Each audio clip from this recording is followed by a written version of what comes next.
Chapter 616. After talking with Lord Daoist Jinghe for a while, Wanhe Tower sent them a message asking them to go. Lord Daoist Jinghe immediately stood up. "Let's go watch the show." Mo Chenga was speechless. "Master. So they were going to put on an act?" Lord Daoist Jinghe said, "Why wouldn't we go watch the show? That old bastard Lu Dingyuan has been arrogant for 1,000 years. I've long been annoyed by him. Now that I finally have a chance to see him make a fool of himself, I must go." Mo Chenga thought, "Master, you're much more arrogant than him. Although Lu Dingyuan also cultivates devil arts, he has a stable mentality because of his identity. Usually he only uses his power to oppress people. Who told Tiandao sect to be so powerful?"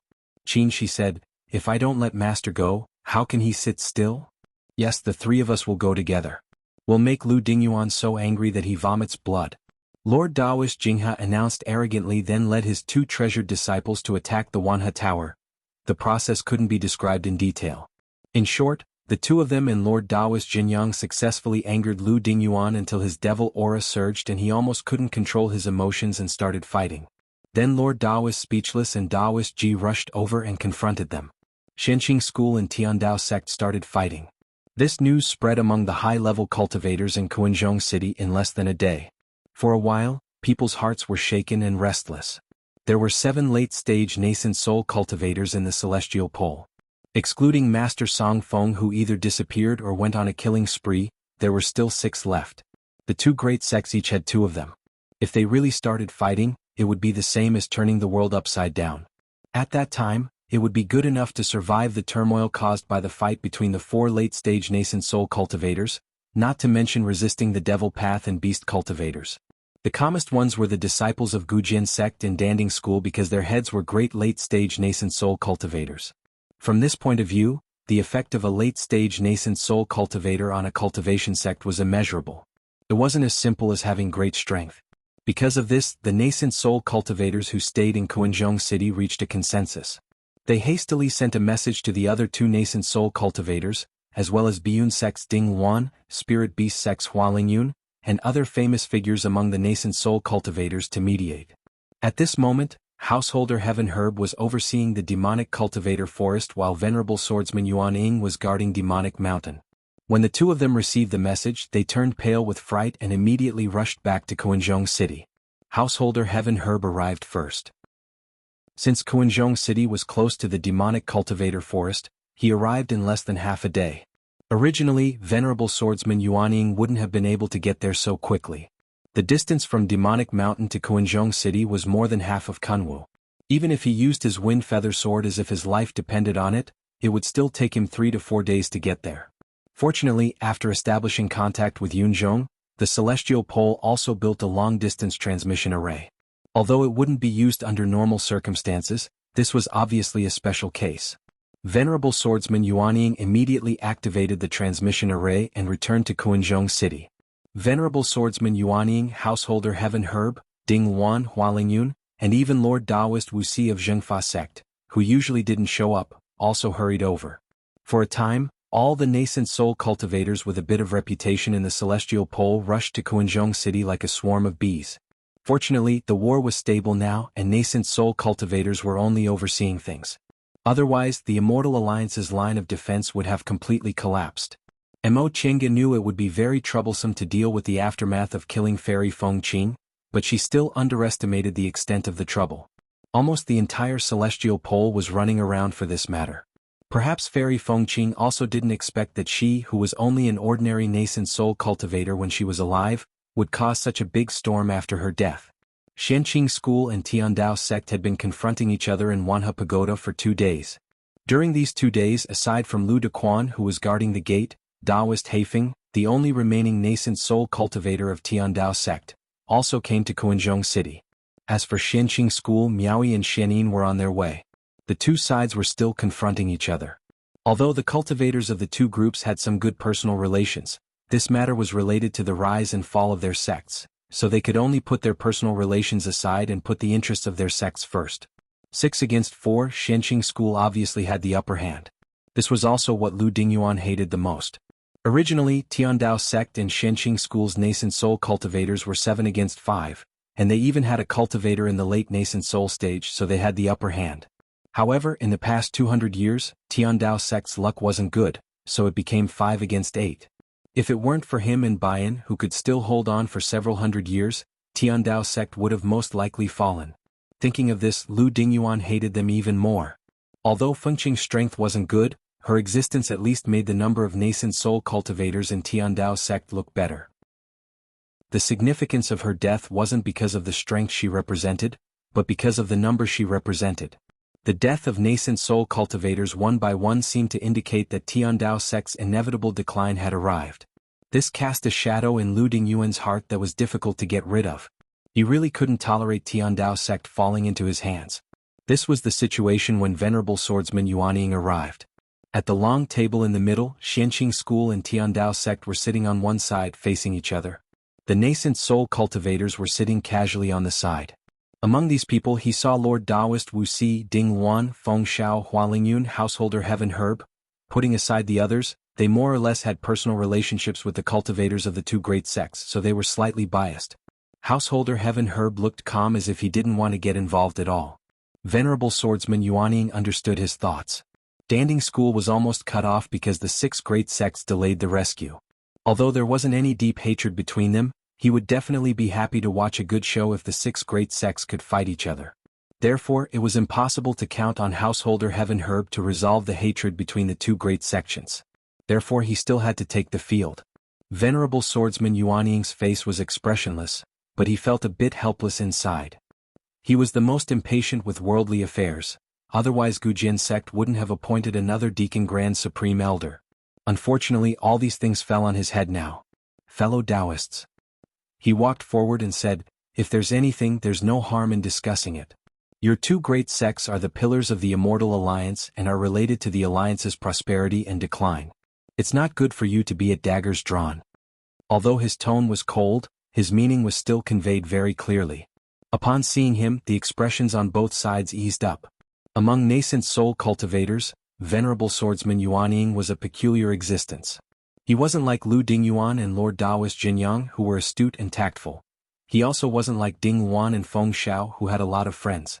He didn't care about anything else and only cared about his sword, but no one dared to look down on him. He had almost no friends, but everyone respected him. Because he didn't fight and because he didn't care, he was actually the most upright person. According to rumors, Venerable Swordsman Yuanying had been self-disciplined all his life and had never done anything biased. He wouldn't be partial even to his own disciples. No one had ever objected to what he said. In short, Venerable Swordsman Yuanying's character was like a shining signboard in the celestial pole. Almost everyone believed he would stand on the most just side. Lu Dingyuan's anger hadn't subsided yet, so he said stiffly, Fellow Taoist Yuanying, it's good that you're here. I hope Xianqing School can give us an explanation about this matter. Before Venerable Swordsman Yuanying could speak, Lord Taoist Jinyang already said angrily, how ridiculous. It's clearly me who wants an explanation from you. When did it become us giving you an explanation? Su Jinyang, do you want to be the one to complain? Lord Taoist Jinyang retorted sarcastically, I thought you were covered in dirt and wouldn't be able to wash yourself clean even if you were thrown into the Eastern Sea. Do you think you're a good person? You too. Venerable Swordsman Yuanying spoke. His voice was still cold, but he successfully stopped the two great late nascent soul cultivators and the leaders of the two great sects from arguing. He said, if you keep arguing you won't solve anything except for wasting time. The two of them were silent for a while, then said in unison, what do you think we should do? Venerable Swordsman Yuanying looked up and swept his gaze over the two silent people. He said, if you accept my mediation, each of you tell me what happened. Lord Taoist Jinyang and Lu Dingyuan glared at each other, then both agreed. Lord Taoist Jinyang knew when to stop. He struck first to gain the upper hand so he could speak in a reasonable manner. As for Lu Dingyuan, although he was furious, he wasn't a fool. Since Fengqing was dead and Tiandao sect insisted on opposing Xianqing School, it wouldn't benefit Tiandao sect at all. It would be better for them to resolve this grudge under Venerable Swordsman Yuanying's mediation for the time being and train their troops for further development. However, Tiandao sect's face had to be preserved, so Su Jinyang shouldn't try to invert right and wrong. Venerable Swordsman Yuanying's gaze shifted between the two of them and said, since Fengqing was killed, fellow Taoist Lu, please speak first. Lu Dingyuan nodded and said, Fellow Taoists all know that Tiandao sect has few talented people now. For the sake of the Immortal Alliance, Junior Marshal Brother Bayan and I have been stationed here for a long time, leaving only Lu Dequan and Fengqing in the sect. Not long ago the Eastern Sea changed and beast cultivators invaded. Bichuan Court came to Tiandao sect for help, so Fengqing went to Bichuan Court.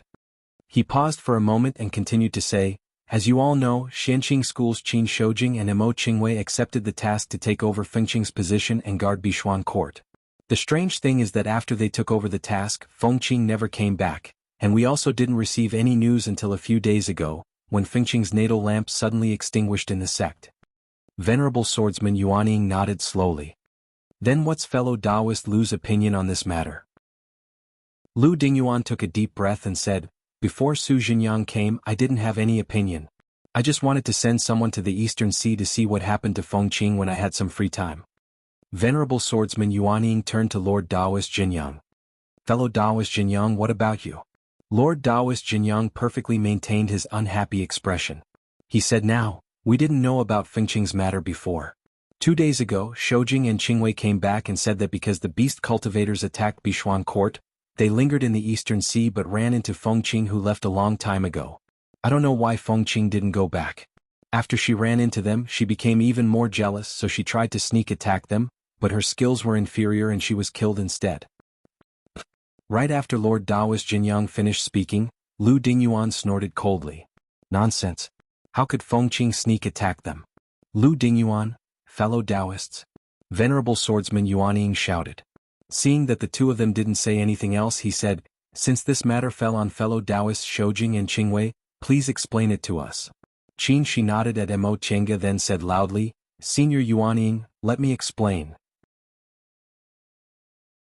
Chapter 617. Qin Shi omitted the beginning and the end of what happened in the Eastern Sea. Apart from his experiences in the Six Paths Palace, he basically told her everything. According to him, Fairy Fengqing had lingered in the East Sea for an ulterior motive. After meeting them, she became even more suspicious and jealous of them.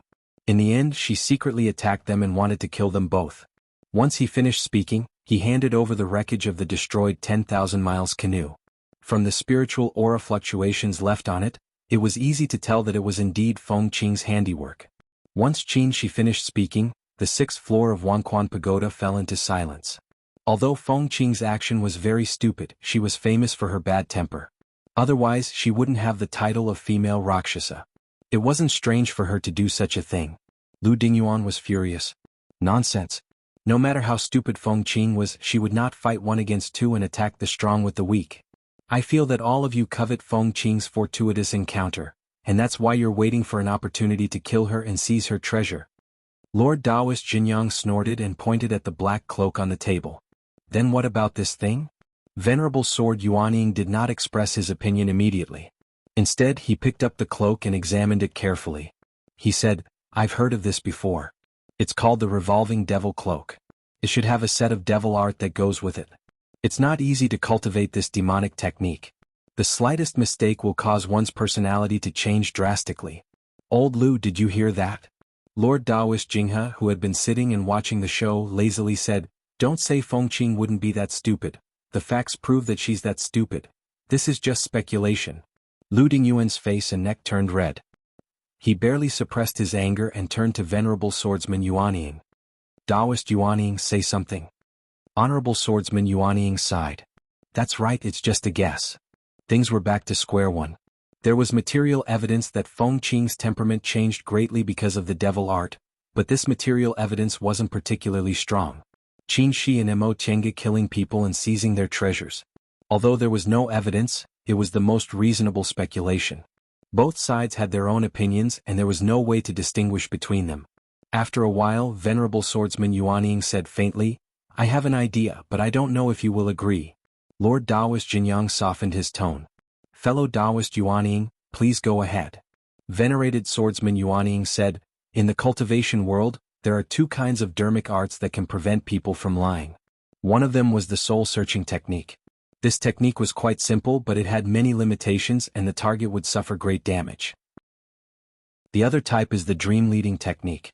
The dream-leading technique uses dreams as a guide to make people lower their guard and answer any questions without any negative consequences. He looked at Qin Shi and Mo Tiange. Are the two of you willing to take the dream leading techniques test? Upon hearing what he said, Lord Daoist Jinyang and Lu Dingyuan both looked astonished. Lord Daoist Jinghe asked in surprise, Old man Yuaning, you actually know the dream leading technique? The soul-searching technique had been passed down until now, but not many people knew about the dream leading technique, and even fewer people knew how to use it. Venerable swordsman Yuaning said lightly, a little. All right. Lu Dingyuan immediately agreed and turned to look at them. If you don't dare, then you have a guilty conscience. Qin Shi and Mo Tiange looked at each other and smiled. What we said isn't empty talk. There's nothing to be afraid of. Fellow Daoist Jinyang? Venerable swordsman Yuaning turned to Lord Daoist Jinyang. Seeing that the two of them looked relaxed, Lord Daoist Jinyang naturally didn't object. Thank you. Venerable swordsman Yuaning nodded and said to Mo Tiange and Qin Shi, the two of you withdraw your divine senses and relax your sea of knowledge. Don't resist. With so many nascent soul cultivators staring at them, asking them to relax their sea of knowledge was indeed a bit difficult. However, they also knew that if they didn't relax their sea of knowledge and accept the dream-leading technique, they would feel very uncomfortable. Lord Daoist Jinghe said in a low voice, Master's here, so you only need to worry. If someone tries to harm you, Master and Senior Martial Brother Jinyang will definitely risk our lives to protect you. With Lord Daoist Jinghe's words, the two of them felt very relieved. Right after they closed their eyes and relaxed their sea of knowledge, Venerable swordsman Yuaning stretched out his hand and slowly condensed a ball of light in his palm. When the ball of light condensed to the size of a fist, he gave it a light push. The ball of light split into two and enveloped them. In an instant, Mo Tiange felt as if the people and things around her were far away from her. She entered a kind of wonderful feeling, relaxed, happy and without any burden. In her daze she seemed to have been asked some questions. She didn't pause at all and answered intuitively. After a long time, they heard Venerable Swordsman Yuaning's indifferent but clear voice. Everything has been asked. Withdraw. The ball of light withdrew from the two of them and Venerable Swordsman Yuaning's gaze swept over Lu Dingyuan. Are there any other questions? Mo Tiange didn't know what she just said, so she looked at Lord Daoist Jinghe. Lord Daoist Jinghe chuckled and gave them a thumbs up. The two of them felt relieved. It was a fact that Feng Qing made the first move. As long as Venerable Swordsman Yuaning didn't ask anything else, it didn't matter. Lu Dingyuan's face was ashen. After struggling for a long time he said, the two of them already knew Feng Qing's mood wasn't right, so why did they still provoke her on purpose? This goes against the principle of watching and helping each other. Lord Daoist Jinyang said, she has evil intentions towards others, but she still wants others to watch and help her? As it turns out, Tiandao sect's rules are supposed to be obeyed by others. Lu Dingyuan's expression was extremely unsightly. He never expected it to be Feng Qing who made the first move. Feng Qing wasn't such a stupid person. After thinking it over, he figured Feng Qing probably made a mistake in her cultivation, but he didn't notice it. Tiandao sect's face had already been lost, but he had to argue for what was right. He turned to Venerable Swordsman Yuaning and said, Fellow Daoist Yuaning, what do you think? Venerable Swordsman Yuaning's face, which was as handsome as a youth, remained calm. He said, Shoujing and Qingwei's actions were indeed somewhat inappropriate. If this happened before, Venerable Swordsman Yuaning wouldn't have said a word. But now that the Celestial Pole sect had established the Celestial Pole Immortal Alliance, everyone should be regarded as fellow disciples regardless of their identities. If it were someone else, they'd probably do the same as Mo Tiange and Mo Tiange. Lord Daoist Jinyang snorted but didn't say anything. Venerable Swordsman Yuaning said, All right, things are clear now. This matter isn't Shoujing and Qingwei's fault, so Tiandao sect can't trouble them anymore. Upon hearing what she said, several people from Tiandao sect looked extremely gloomy, but they all agreed with Venerable Swordsman Yuaning's mediation. Since the matter was in front of them, they couldn't say anything now. Venerable Swordsman Yuaning continued, however, the two of them saw that Feng Qing was trapped in a demonic barrier, yet they didn't help her. Their actions went against justice. He paused for a moment. Since no one said anything, he continued, since that's the case, Xianqing School should compensate Tiandao sect. Many people present heaved sighs of relief, but they also felt regretful in their hearts. In the end, they couldn't fight. Since the two great sects didn't object, this was practically the best result. Lu Dingyuan knew that since Feng Qing attacked first, they wouldn't be able to get any justice from Xianqing School. Lord Taoist Jinyang also understood that it was impossible for Tiandao sect to not pay anything for the loss of a nascent soul cultivator. Therefore, both sides tacitly agreed to this result. Since the result was out, all the nascent soul cultivators left Wanha Pagoda with either peace of mind or regret, leaving behind only the two great sects and their leaders. Next was the main event, the issue of compensation. A nascent soul cultivator meant a lot to a sect, so Lu Dingyuan used this point to demand an exorbitant price. Lord Taoist Jinyang naturally didn't agree. They only acted inappropriately in this matter, so they didn't need to take responsibility. Compensation was just a gesture. The two of them began to engage in a war of words and haggle, calculating every spirit stone clearly. How were they great late nascent soul cultivators? They were clearly small peddlers in market squares. Under the witness of the leaders of various sects, the two sides finally reached an agreement and erased this matter. When they returned to Xianqing School's branch courtyard, Lord Taoist Jinyang wiped his face and said, "That old bastard Lu Dingyuan, sooner or later, I'll make him spit out what he took today." Although more than half of it was cut off, it was still not a small amount. Mo Chinga pondered for a moment, then said, "Senior Marshal Brother Jinyang, I have some spiritual plants that can make up for part of it." Lord Taoist Jinyang waved his hand. "High-aged spiritual plants are hard to come by, so you'd better keep them for concocting medicinal pills. The sect can still afford these things." He then smiled and said, "Qingwei, you're still treating me like an outsider. You're sect disciples, so if something happens, the sect will naturally take care of it for you. Besides, this matter isn't your fault." Mo Chinga was stunned and seemed to be lost in thought. So this was the difference between her and Qin Shi? While she was lost in thought, Lord Taoist Jinyang's expression became serious. "You two should go back to Mount Taikang. Time is pressing. I'll let our disciples pay attention to what Senior Hupa said. You just need to focus on cultivating. Senior Marshal Brother Jinyang, then this place, Miaoyi and Shenin are already here." Lord Taoist Jinghe waved his hand. "You two can go. By the way, tell Lingxi that he'd better also enter closed-door meditation. The three of you are Xianqing School's hope." Mo Chinga looked up at Qin Shi. Seeing his solemn expression, she somewhat understood that her master and Lord Taoist Jinyang had already made a decision. If the world was really in chaos and the world was changed, the whole Xianqing School would strive to preserve their lives and let them pass on their Taoist teachings for Xianqing School. There was an indescribable feeling in her heart, but in the end she just answered softly, "Yes." After Lord Taoist Jinyang and Lord Taoist Jinghe made their decision, Mo Chinga and Qin Shi set foot on the road back to Mount Taikang on the same day. Not long after they left, Xianin and Miaoyi arrived. The four Lord Taoists didn't go to Wanha Pagoda. Instead, they holed up in Xianqing School's branch courtyard, closed the door and set up restrictions to discuss matters. The next day, Luo Fengxue, the head of Mount Taikang, received a letter. The content wasn't long, but she read it all night. Soon after, Xianqing School issued an order to recall a group of disciples. Later, batches of disciples were sent out one after another, but they didn't go to the battlefield. Instead, they wandered around the whole celestial pole for unknown reasons. Only a few people in the whole Xianqing School knew about these changes. Mo Chinga, Qin Shi, and Lord Taoist Lingxi all entered closed-door meditation at the same time. After Lord Taoist Huayan went to Kuanzhong City and returned to Mount Taikang, he didn't return to his Immortal's Cave. Instead, he guarded the Hall of Three Pure on the main peak every day. Mo Chinga knew he didn't have much time left. His cultivation level had been stuck in the early stage of the nascent soul realm, so it was basically impossible for him to advance. Therefore, he planned to contribute his last strength to the sect, to protect them in closed-door meditation. With this thought in mind, Mo Chinga took out a medicine bottle from her Chenkuan ring. The medicinal pills in this medicine bottle were called longevity pills. One pill could prolong one's life by 500 years. Chapter 618. Senior Marshal Brother, do you think I should take the longevity pills out? She asked while stroking the medicine bottle in her hand. Qin Shi, who was rummaging through ancient books, answered after a while, "You can take them if you want." Mo Chinga turned her head and rolled her eyes at him. "How can you be so casual?" Qin Shi said helplessly, "This is something you have the right to decide. Why do I need to tell you?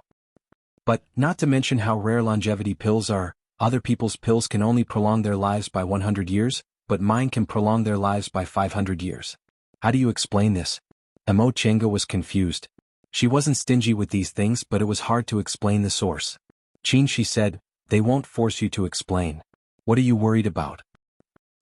Fine, she admitted that this was related to the sect. What she lacked was Qinxi's calmness. She thought for a while then asked, "Do you think I should take out the spiritual plants and medicinal pills at this critical moment?" When they were organizing the virtual sky world, they picked a batch of spiritual plants. Most of them were refined into medicinal pills and a small part was stored. There were so many of them that they couldn't use them all.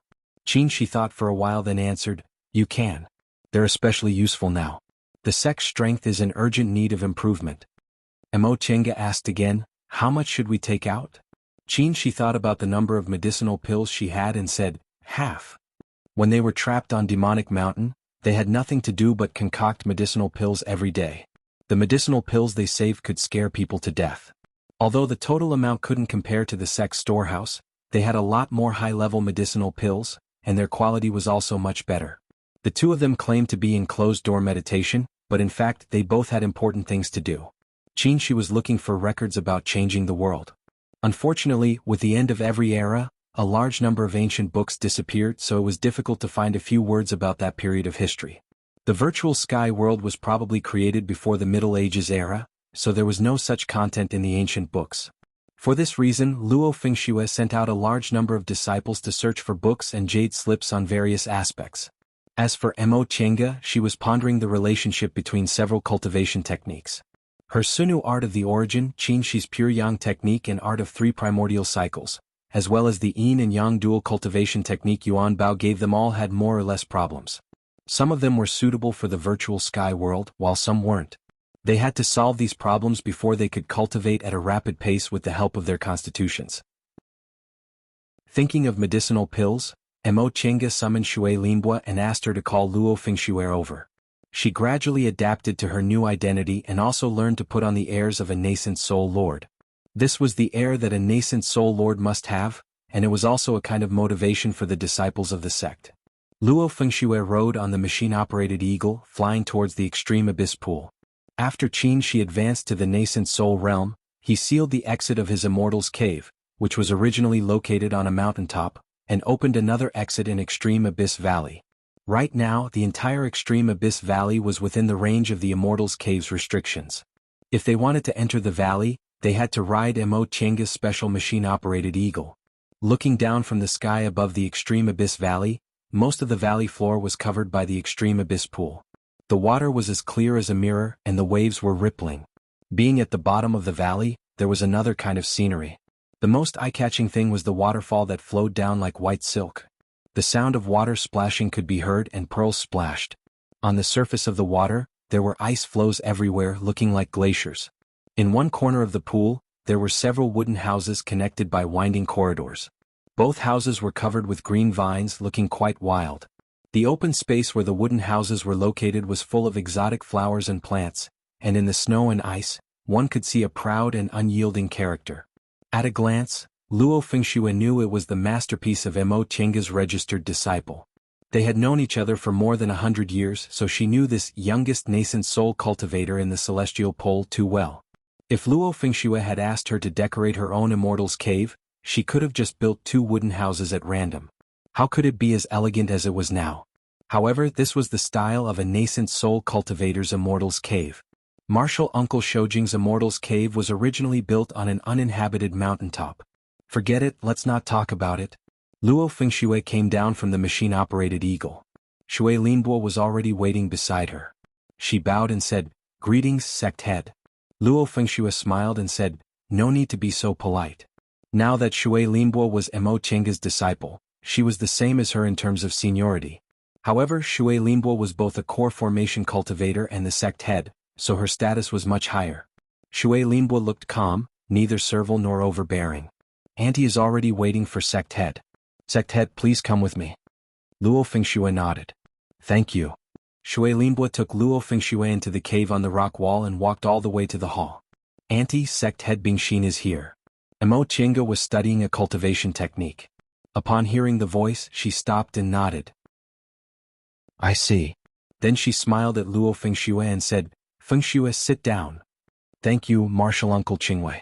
Luo Fengxue bowed solemnly and then sat at the last seat. Up until now, the two of them had been well-mannered and hadn't violated the etiquette in the slightest. When Luo Fengxue sat down, they looked at each other for a while and couldn't help but burst into laughter. Not bad this time. You finally look like a nascent soul cultivator, Luo Fengxue said. Mo Chinga said helplessly, isn't it easy to put on airs? It just depends on who I'm dealing with. So, I'm someone who doesn't need to put on airs? I'm so honored. Luo Fengxue pretended to cup her hands. Mo Chinga smiled and said, I called you here today because I have something to tell you. Her attitude was kind and she was smiling. Her speech and mannerisms had the demeanor of a high-level cultivator. Luo Fengxue couldn't help but think of the little cultivator who followed martial uncle Shoujing to Xianqing school and sighed inwardly. Martial uncle, what can I do for you? Mo Chinga took out a Qingquan bag from her robe and handed it to her. We're in troubled times now.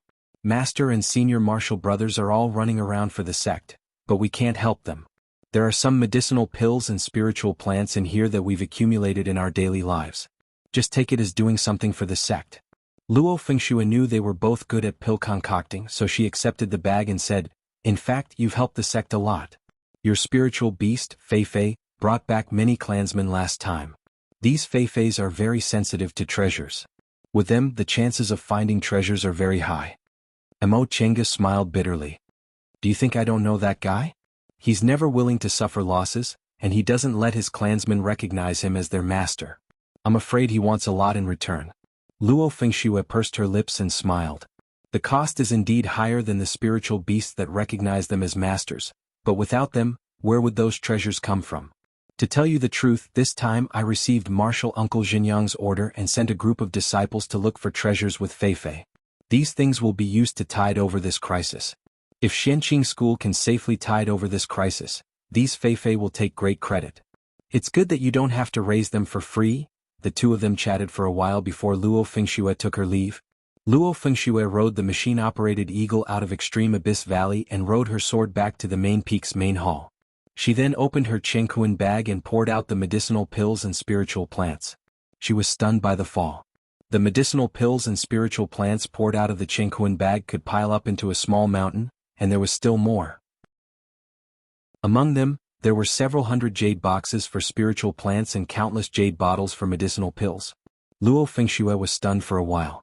She then put her hand into her Qingquan bag and muttered to herself, there are so many medicinal pills. Even the bottles must cost a lot, right? These jade bottles were exquisite and made of high-quality spiritual jades.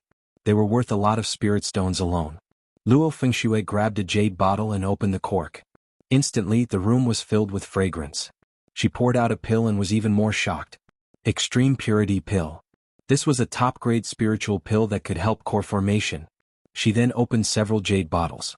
In addition to Extreme Purity pills, there were also Clear Sky pills, Dew of Immortality, and even nascent soul-level Extreme Purity Golden pills and 9 Transformations Yang Restoration pills. Luo Fengxue felt a bit suffocated. Even Xianqing School's storehouse didn't have so many high-grade medicinal pills. She then randomly took a jade box with a high-grade talisman on it to prevent spiritual aura loss. Next to the talisman was a line of small words. Purple Origin Spirit Grass, 8,000 years old. She then looked at the other jade boxes. They were all precious spiritual plants, all of which were more than 5,000 years old, and some of them were even 10,000 years old. Luo Fengxue wiped her sweat. After thinking for a while, she stuffed all the jade bottles and jade boxes back into her Qingquan bag, left the sect head hall, and walked to the front of the Hall of the Three Pure Ones. Lord Taoist Huayan was drawing talismans. For him, it didn't matter if he cultivated or not. While he still had more than 200 years to live, he should quickly make use of his remaining energy and arrange a good future for his disciples. Therefore, after hearing the news brought by Mo Chinga and Luo Fengxue, he asked to return to the mountain to guard the Hall of the Three Pure Ones to protect the 3 most promising nascent soul cultivators of Xianqing School in their closed-door meditation. When Luo Fengxue came, he only paid a little attention to her. "All Fengxue. What's the matter?" Martial Uncle Huayan. After greeting him, Luo Fengxue didn't have time to be polite and presented the Qingquan bag to him. "Just now, Martial Uncle Qingwei called me over and said I would give these things to the sect." "Oh? What is it that even you can't decide?" Lord Taoist Huayan's brush moved like dragons and snakes. As the talisman brush moved, the handwriting on the talisman paper emitted a faint spiritual light. "Martial Uncle, you'll understand when you see it." After drawing a talisman, Lord Taoist Huayan put down the talisman brush and took the Qingkuan bag. He put his hand into the Qingkuan bag, took out a jade bottle, opened it, sniffed it and said, "High-grade aura refining pills. Good stuff."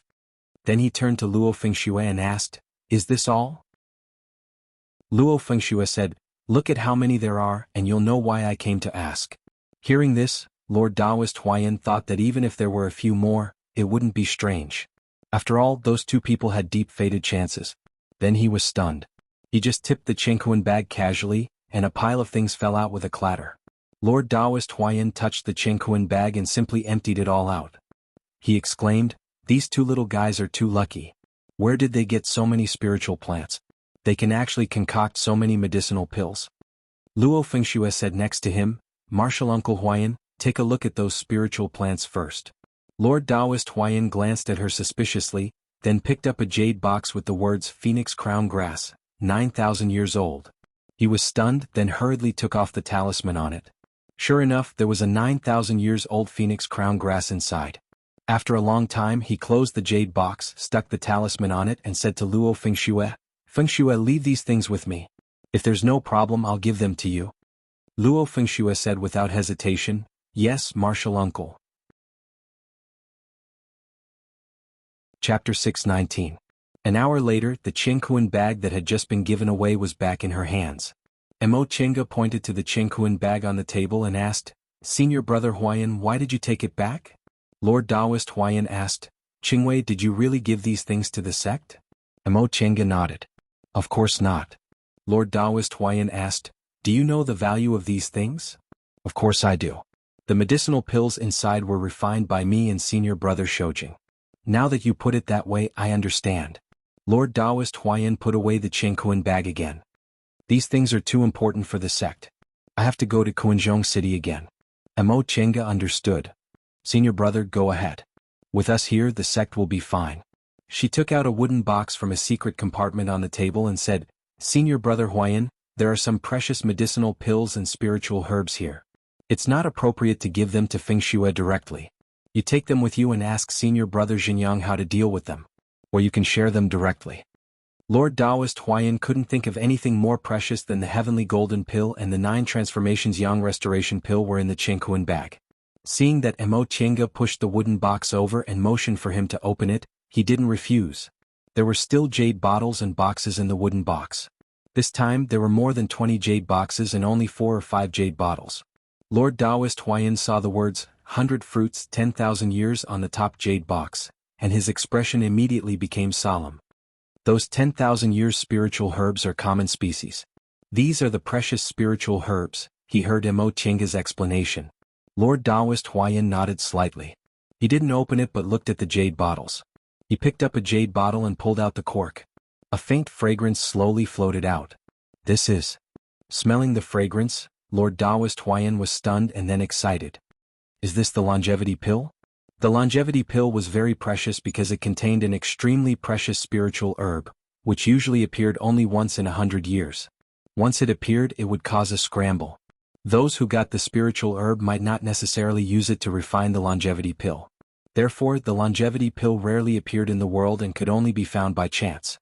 Mo Qingge was surprised. "Senior brother, could it be that he has already taken the longevity pill?" Lord Taoist Huayan shook his head.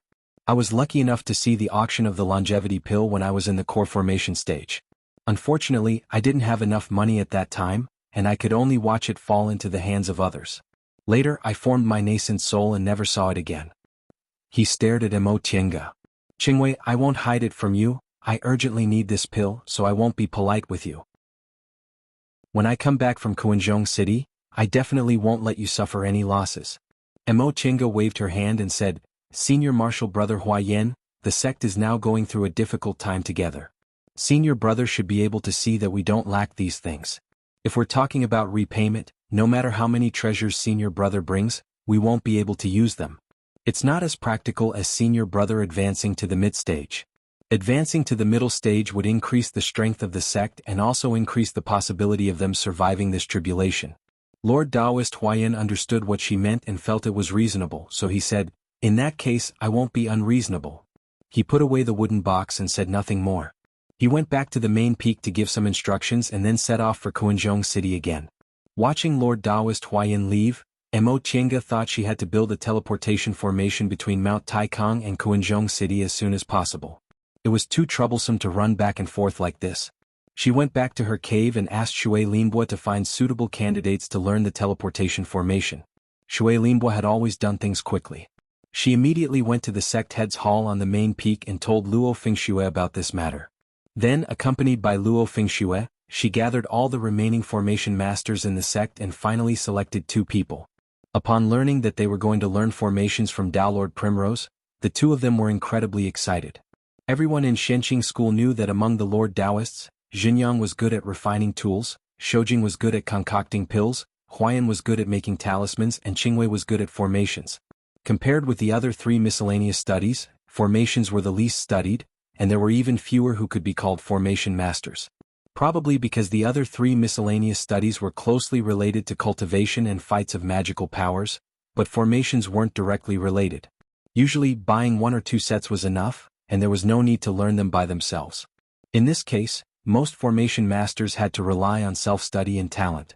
Now that they had this opportunity to ask Lord Taoist Qingwei about formations, how could they not be excited? Shui Linbo took the 2 disciples back to her cave in Extreme Abyss Valley on the same day. When they got down from the Mechanical Eagle and saw the beautiful scenery of Extreme Abyss Valley without any restrictions, the 2 disciples felt strange. Didn't Lord Taoist Qingwei set up a defensive formation in his cave? As they thought about it, they suddenly felt a slight movement of spiritual aura. A ferocious bird in the sky screeched but couldn't fly down. Only then did they realize that formations existed, but they couldn't see them because of their realm. After discovering this, they felt respect and fear in their hearts. It turned out that Lord Taoist Qingwei's attainments and formations had reached the realm of imperceptibility. Under Shui Linbo's guidance, the 2 disciples passed through the winding stone path and arrived at the hall of the cave. "Anti-Master, I've brought them here." Mo Qianga was exchanging cultivation experience with Qin Shi. Hearing the voice, she looked up. The 2 disciples brought by Shui Linbo were both in the foundation building realm. One was a man and the other was a woman. The man looked middle-aged with a calm temperament, and the woman looked about 18 or 19 years old. She didn't look very old either. Seeing them, the 2 disciples hurriedly saluted. "Disciple Yiwen Shisu, pays respect to Grandmaster Shoujing and Grandmaster Qingwei." "Yiwen Shisu." Mo Qianga repeated their names and said with a smile, "Your names match well. It's really interesting." In the face of the Lord Taoist's teasing, the 2 didn't know how to answer. Qin Shi stood up and said, "I'm going to cultivate. If there's anything, just ask Linbo to do it. There's already a lot of things to do. Don't always do it yourself. It's just some trivial things. You ask Linbo for everything. She's only one person, so how can she handle everything? Then find a few more people." Qin Shi turned his head and said, "Linbo, go to Fengxue and ask a few people to help." Shui Linbo answered, "Yes." After thinking for a while, he said, "Where's Jinji? Ask him to come to see me." Jinji went to the martial arts training hall. "I'll call him back." Qin Shi nodded, waved his hand and went to the cultivation room. "Follow me," Mo Qianga said to them, got up and walked to another stone path. Yiwen and Shisu hurriedly followed her. The stone path was wide and ordinary, but the 2 disciples became more and more shocked as they walked. There was obviously an extremely high-level restriction here. Although they could see the existence of the restriction, they couldn't tell what kind of restriction it was, let alone feel the changes of yin, yang, and the 5 elements. After walking to the end of the stone path, Mo Qianga stopped, made a seal with her hands, opened a stone door and walked in. The 2 disciples hurriedly followed her. This stone room was very small and simple. There were no tables, chairs, beds, or cabinets. There were only rows of holes cut in the stone wall, in which all kinds of books, jade slips, formation discs, and formation flags were placed. All kinds of materials were piled randomly on the ground, and there was almost no place to stand. Mo Qianga sat down on the stone slab in the middle, which was slightly higher, and said, "Sit down." The 2 disciples carefully cleared the things under their feet and knelt down in a lower place. "Tell me about you first." She stretched out her hand, took a book, and asked as she flipped through it. Yiwen was the first to answer. "Grandmaster Qingwei, I'm from Seoul's Retreat Peak. I entered the sect when I was a child, but my aptitude was ordinary, so I switched to practicing formations very early."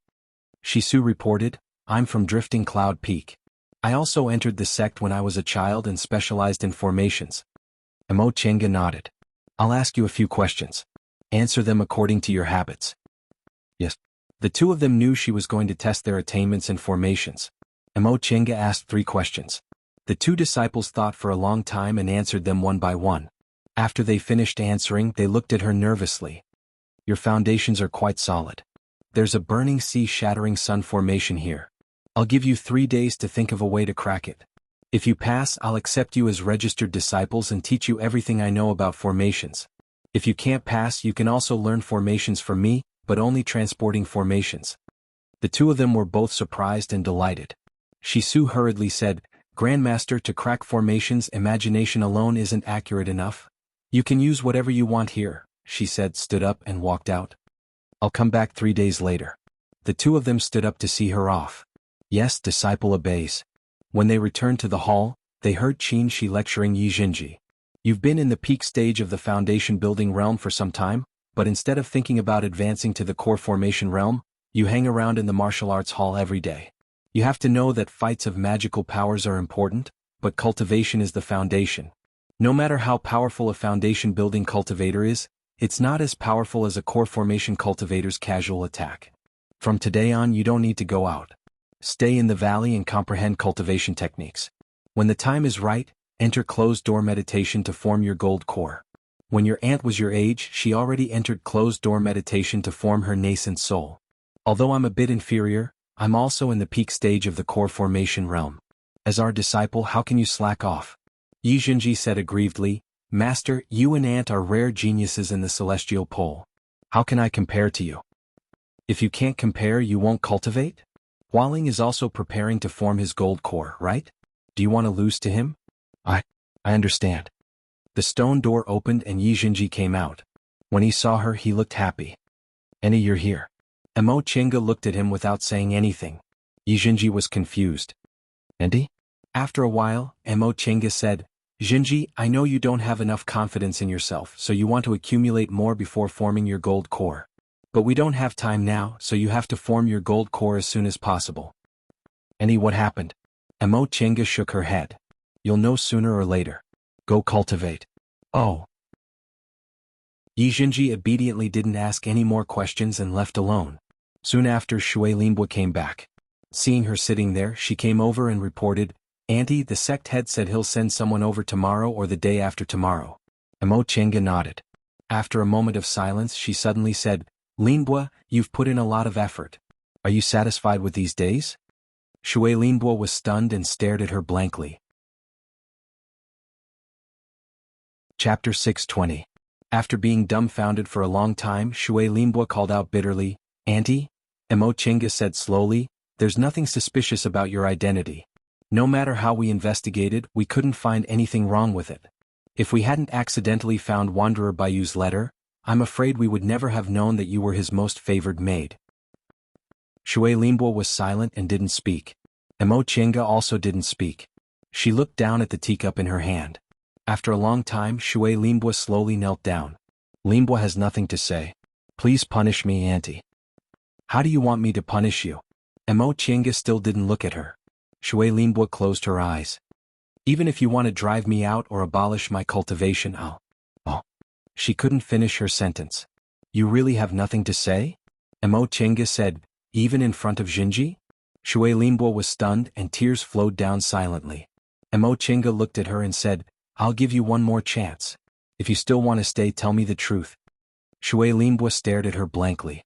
After a long time, she stopped crying and began to narrate in a low voice. After the chaos in Linhai, I came to Kunwu. To make a living, I did everything. I worked as a maid, a waiter, went deep into the forest to pick medicinal herbs, hunted beasts. I did anything that could make money. But even so, the money I earned couldn't support my cultivation. Not to mention building my foundation, even reaching the high level of the aura refining realm was difficult. Later, I heard that there were many individual cultivators in Kuanzhong City and it was very prosperous, so I went there. Sure enough, there were many opportunities in Kuanzhong City. If I wanted to make money, there was work to do. Besides, foundation building cultivators could be seen everywhere. If I could get some advice from them, it would be a great blessing for low-level aura refining cultivators like me. But it's not easy to live in Kuanzhong City. If my cultivation level is low, I'll be bullied by others. When I went to the southern forest to pick medicinal herbs, I accidentally picked several hundreds of years old purple jade Ganoderma. I was ecstatic and thought I had a chance to build my foundation, but I was accidentally discovered by the owner of the medicine shop, and he took the Ganoderma.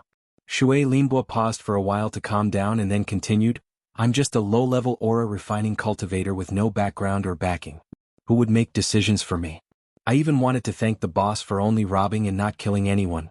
Other than accepting my fate, I had no other choice. Later on, the Wandering Cultivator Alliance put up a notice saying that Wanderer Bayou was recruiting maids. I made up my mind and went to apply. Mo Chenga stared at her. Do you know what kind of person Wanderer Bayou is?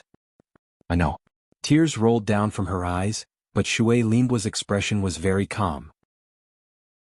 Everyone in Kuanzhong City knows that Wanderer Bayou practices the plucking technique and often uses all kinds of methods to find suitable women and seize their primordial yin to aid his cultivation. The so-called maids are actually just cultivation furnaces. She looked up and saw Mo Chenga sitting in the seat of honor, staring at her indifferently without any expression. Shui Linbo smiled bitterly. I know you don't like my behavior, but the feeling of being helpless and hopeless has tortured me to the point of collapse. I want to take revenge, but I don't have a good aptitude in nothing, so I can't take revenge on the drugstore owner. If I become a core formation cultivator's maid, I might have a chance. I smoothly became Wanderer Bayou's maid and entered his cave. However, he thought my cultivation level was too low and my aptitude was poor, so he didn't do anything to me. But Wanderer Bayou has so many concubines and maids around him, so how could his days be easy? At first, I was miserably bullied, and after being bullied a lot, I got angry. Once I got angry, my heart also came back to life, but there's no medicine for regret. On the surface, it seems to be a beautiful place, but in fact, every living person is stepping on countless corpses. Besides, even if I beat everyone, so what? As long as Wanderer Bayou changes his mind, he'll have to sacrifice himself. The tears on her face dried up. Shui Linbo took a deep breath and continued calmly, I can't get rid of this fate. In Wanderer Bayou's eyes, I'm just a speck of dust and he can do whatever he wants. So I thought, if I can't change my weakness, I'll turn this speck of dust into a pearl to prove to him that I'm of greater use. Maybe then he'll be willing to respect me. I'm not stupid, and I'm even smarter than ordinary people.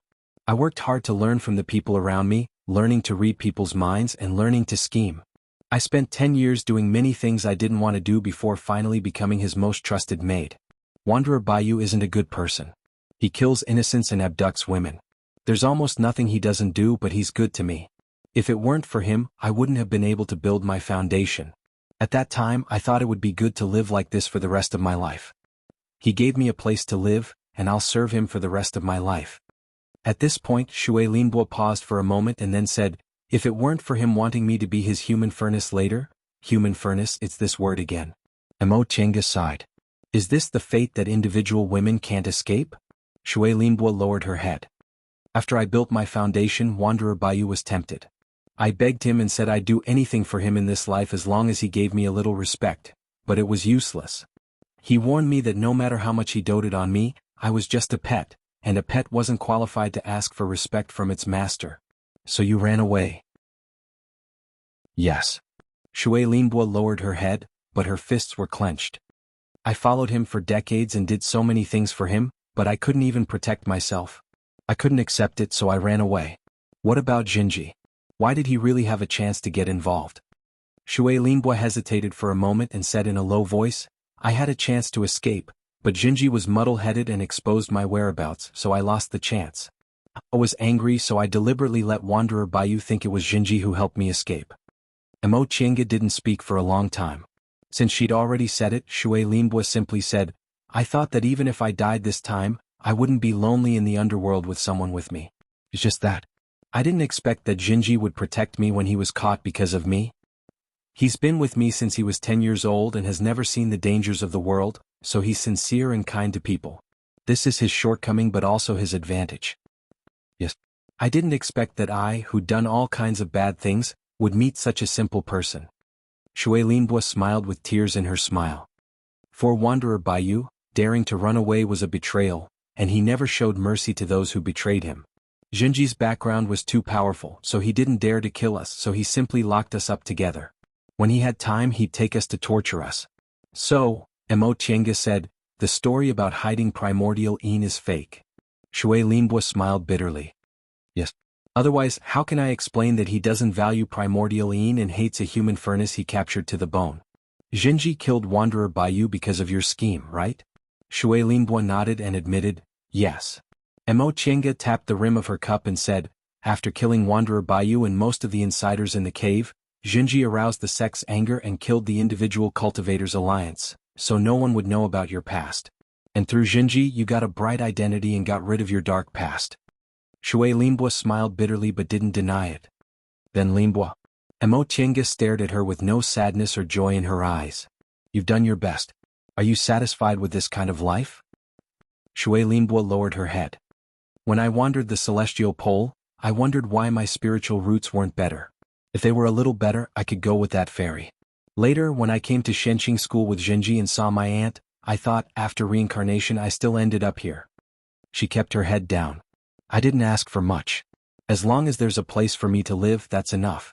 I've done my best. I'm willing to live like this. What about Jinji? Are you also willing? She raised her head, her eyes calm. Auntie, except for this past, I've never told a lie. Mo Tiange remembered that when she first met her, she asked her, do you like Jinji? She answered yes, she did. Perhaps, a person like her, who had used all her strength to survive, would instead fall in love with someone who was so innocent that he did not know what scheming was. She would always remember that in those 10 years, he had wholeheartedly protected her without asking anything, going through life and death with her. In the near future we'll ask Jinji to enter closed-door meditation to form his gold core, so you can't be trapped in trivial matters anymore. When the people sent by Fengshui arrive, you should also enter closed-door meditation until you form your gold core. Shui Linbo suddenly raised her head and looked at her. Auntie? Mo Tiange's expression remained unchanged. Go. Shui Linbo understood that she couldn't find a trace of displeasure on her face. She kowtowed deeply and said sincerely, Linbo, thank you for giving me another chance. After Shui Linbo left, Qin came out of the cultivation room. Seeing that she was still lost in thought, he asked, what's wrong? Do you have any other questions? Mo Tiange came back to her senses and shook her head. That's it. Qin flipped through the book in his hand and said, this is really a coincidence. When we destroyed the individual cultivators' alliance, we brought back a pile of ancient books but no one read them. If we didn't happen to be looking for something, how could we have found it? Linbo, she's really scheming. Is it safe to keep such a person around us? Mo Tiange said, you just said that if there's anything we can just call Linbo. Qin said, I think she's been very well behaved all these years. Even if she hides something, there's no need to pursue it too much. I've been thinking, Mo Tiange said, that if she has feelings for Jinji and sincerely takes care of the cave for us, we won't pursue anything. Otherwise, there's no need for her to exist. Qin then changed the topic. Jinji and Linbo are both in closed-door meditation, so you should quickly call Feifei back. Let's have a total closed-door meditation from the old to the young, from humans to beasts, whether it's your spiritual beast or mine. This sentence successfully made Mo Tiange laugh. Nonsense. Chapter 621. What Qin said sounded like a joke, but this was indeed their plan. Apart from Xiaofeng, who had just reached the 8th rank, Feifei was already in the 7th rank.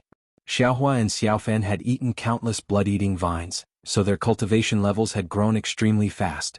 They would soon reach the 7th rank, and with a bit more effort, they would be able to take human form in the 8th rank. If they were ordered to enter closed-door meditation now and given medicinal pills and divine beast's breath, it wouldn't be impossible for them to advance to the 8th rank in a few decades. The next day, Luo Fengshui personally came with some people. She chose a pair of brother and sister, both of whom were in the foundation building realm. They were already more than 100 years old, but they still looked like teenagers. When Mo Tiange saw them, she almost sprayed out the tea in her mouth. Why are you two here? With Hanjian here, do you still need to work for others? These two people were Zhan Bai's sworn siblings, Xiaoguzi and Xiaozue. Kuang Zhu had long formed his gold core.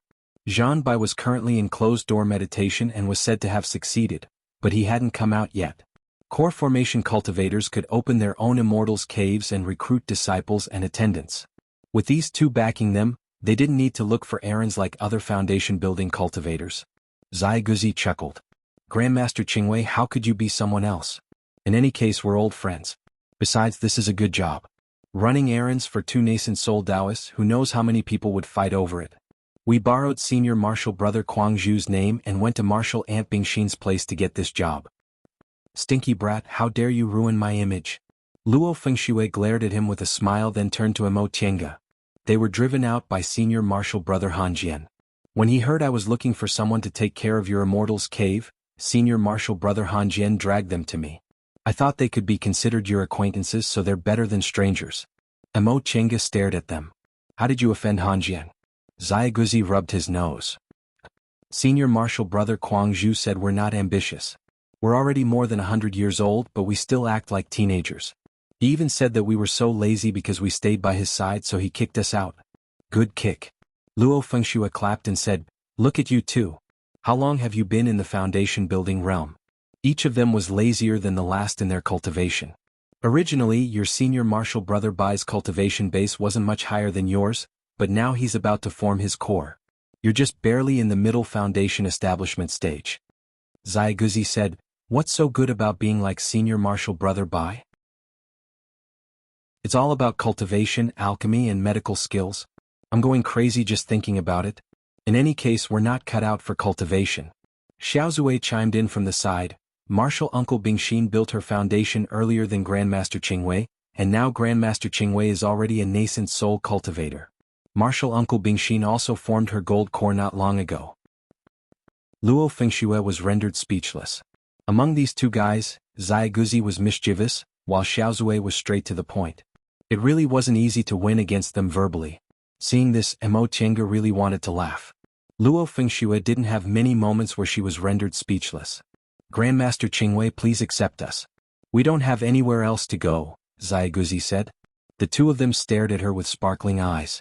Emo Tienga said, you can't be lazy while you're here. Everything in the cave must be handled in an orderly manner. You'll also be responsible for the trivial matters related to the various peaks. Xiaoguzi patted his thin chest and said, Grandmaster, rest assured. I'm the best at welcoming and sending people off. Xiaozue knows how to take care of things best. Just leave it to us. Grandmaster doesn't need to worry at all. Emo Tienga shifted her gaze and saw Luo Fengshui nodding at her, so she said, all right, I'll keep you here for the time being. If you do well, you'll get medicinal pills, magic weapons, and everything else. If you don't, you'll have to go back to Hanhou. The two of them jumped up and high-fived each other. Then they earnestly thanked her. Thank you, Grandmaster Qingwei. Since the decision had been made, Emo Tienga summoned Shui Linbua and told her to hand over all the affairs of the cave to the two siblings while she prepared to enter closed-door meditation. In addition, she sent a message to call Feifei back. Although it had taken human form, it had taken advantage of White Tiger's breath, so its cultivation level wasn't high enough. As for little Feng, her injuries hadn't healed yet, so it wasn't time for her to enter closed-door meditation. Little Feng also went to the steward's hall to ask for an identity tablet. The inquiry elder's eyes almost popped out of their sockets. Little Feng had taken human form in the 8th rank, so Shanqing School had one more nascent soul cultivator. The stone door opened, and Emo Tienga stepped into the stone room. The two people in the stone room looked up and saw her. One was happy while the other was depressed. Greetings to Grandmaster Qingwei. The two of them saluted her. Emo Tienga nodded and sat down on the stone platform in the middle. How was it? Ewan was the happy one. He first held up a formation disc and presented it to her. Disciple is slow-witted. I could only think of this method to crack it. Emo Tienga turned to Shisu. What about you? Shisu's eyes were lifeless and she looked exhausted, but now she calmed down. She picked up a book beside her and said, this formation is extremely exquisite. Disciple's attainments in formations aren't high enough, so Disciple is willing to admit defeat if I can only dismantle these changes of yin and yang and the 5 elements. Emo Tienga took the book and read the formation disc in the book. A moment later she looked up. Shisu had already given up. She lowered her head and looked very sad. Ewan looked at her nervously. The cracking method he submitted was only the result of his practice on the formation disc. He couldn't put it into practice here, so it was still unknown whether it could be cracked or not. Emo Tienga looked at Ewan and said, this can indeed crack the burning sea shattering sun formation, but you didn't dismantle the original formation, so many parts are very stiff. Ewan was nervous, but he braced himself and explained, Grandmaster, this formation is exquisite. 3 days isn't enough to dismantle it. Disciple couldn't think of anything else, so I acted on my own? Emochenga nodded slightly. With your attainments and formations, 3 days really isn't enough to dismantle it. Ewan relaxed a little and heard her say, your method of breaking the formation can be counted as breaking the formation with the formation. It's just that it's too violent, it's no different from perishing together. His heart was in his throat again. Emochenga smiled. However, although you took the shortcut, cracking it is cracking it. Being flexible is your strength. I'll keep my word and accept you as my registered disciple. Ewan was overjoyed and kowtowed. Thank you, Grandmaster. Thank you, Grandmaster. Emochenga waved her hand to stop him from kowtowing. She then turned to Shisu and said, from this dismantling, I can see your foundation is very solid. It's very rare for you to dismantle such a complicated formation without any mistakes. Unfortunately, you don't know how to be flexible and don't have enough time. You'd better focus on dismantling the original formation first. Shisu's heart sank even more. She knew she failed and missed this good opportunity. However, to learn formations one must have a strong will. One must not turn back until he hits the wall. Not knowing how to be flexible can also be said to be persistent.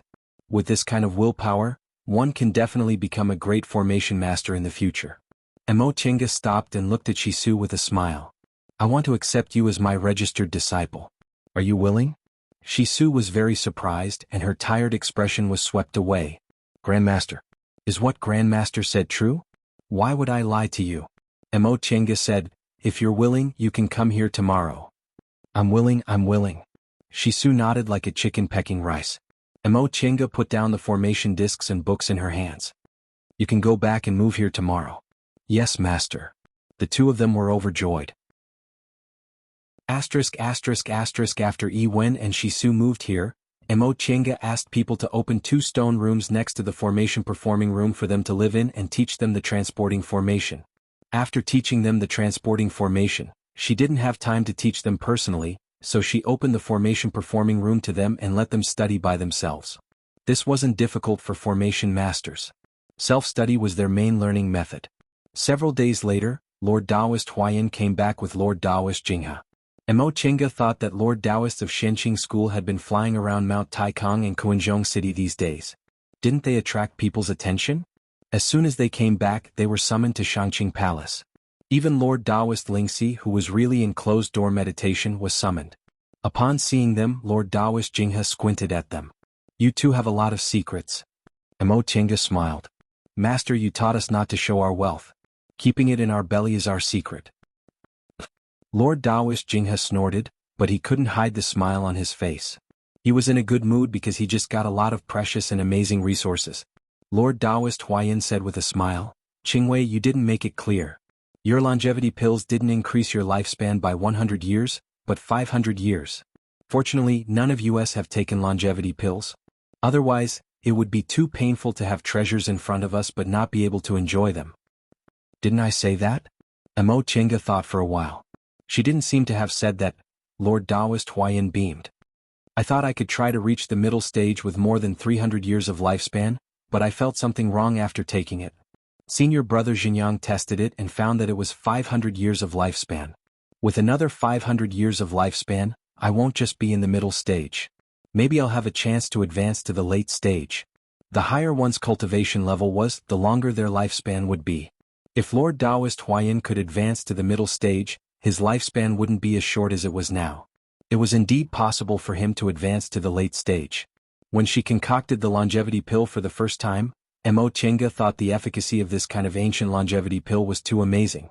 4 nascent soul cultivators, 500 years was enough time to change their fate.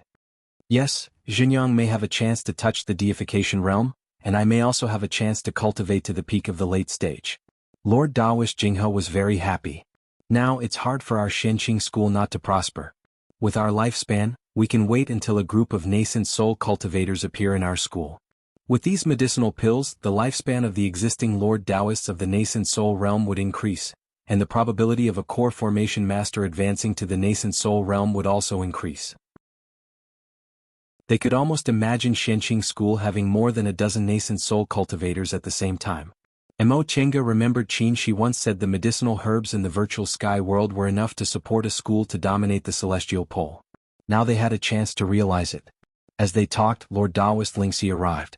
Everyone saluted him and took their seats. Senior Martial Brothers, why did you summon me? Lord Taoist Lingxi asked.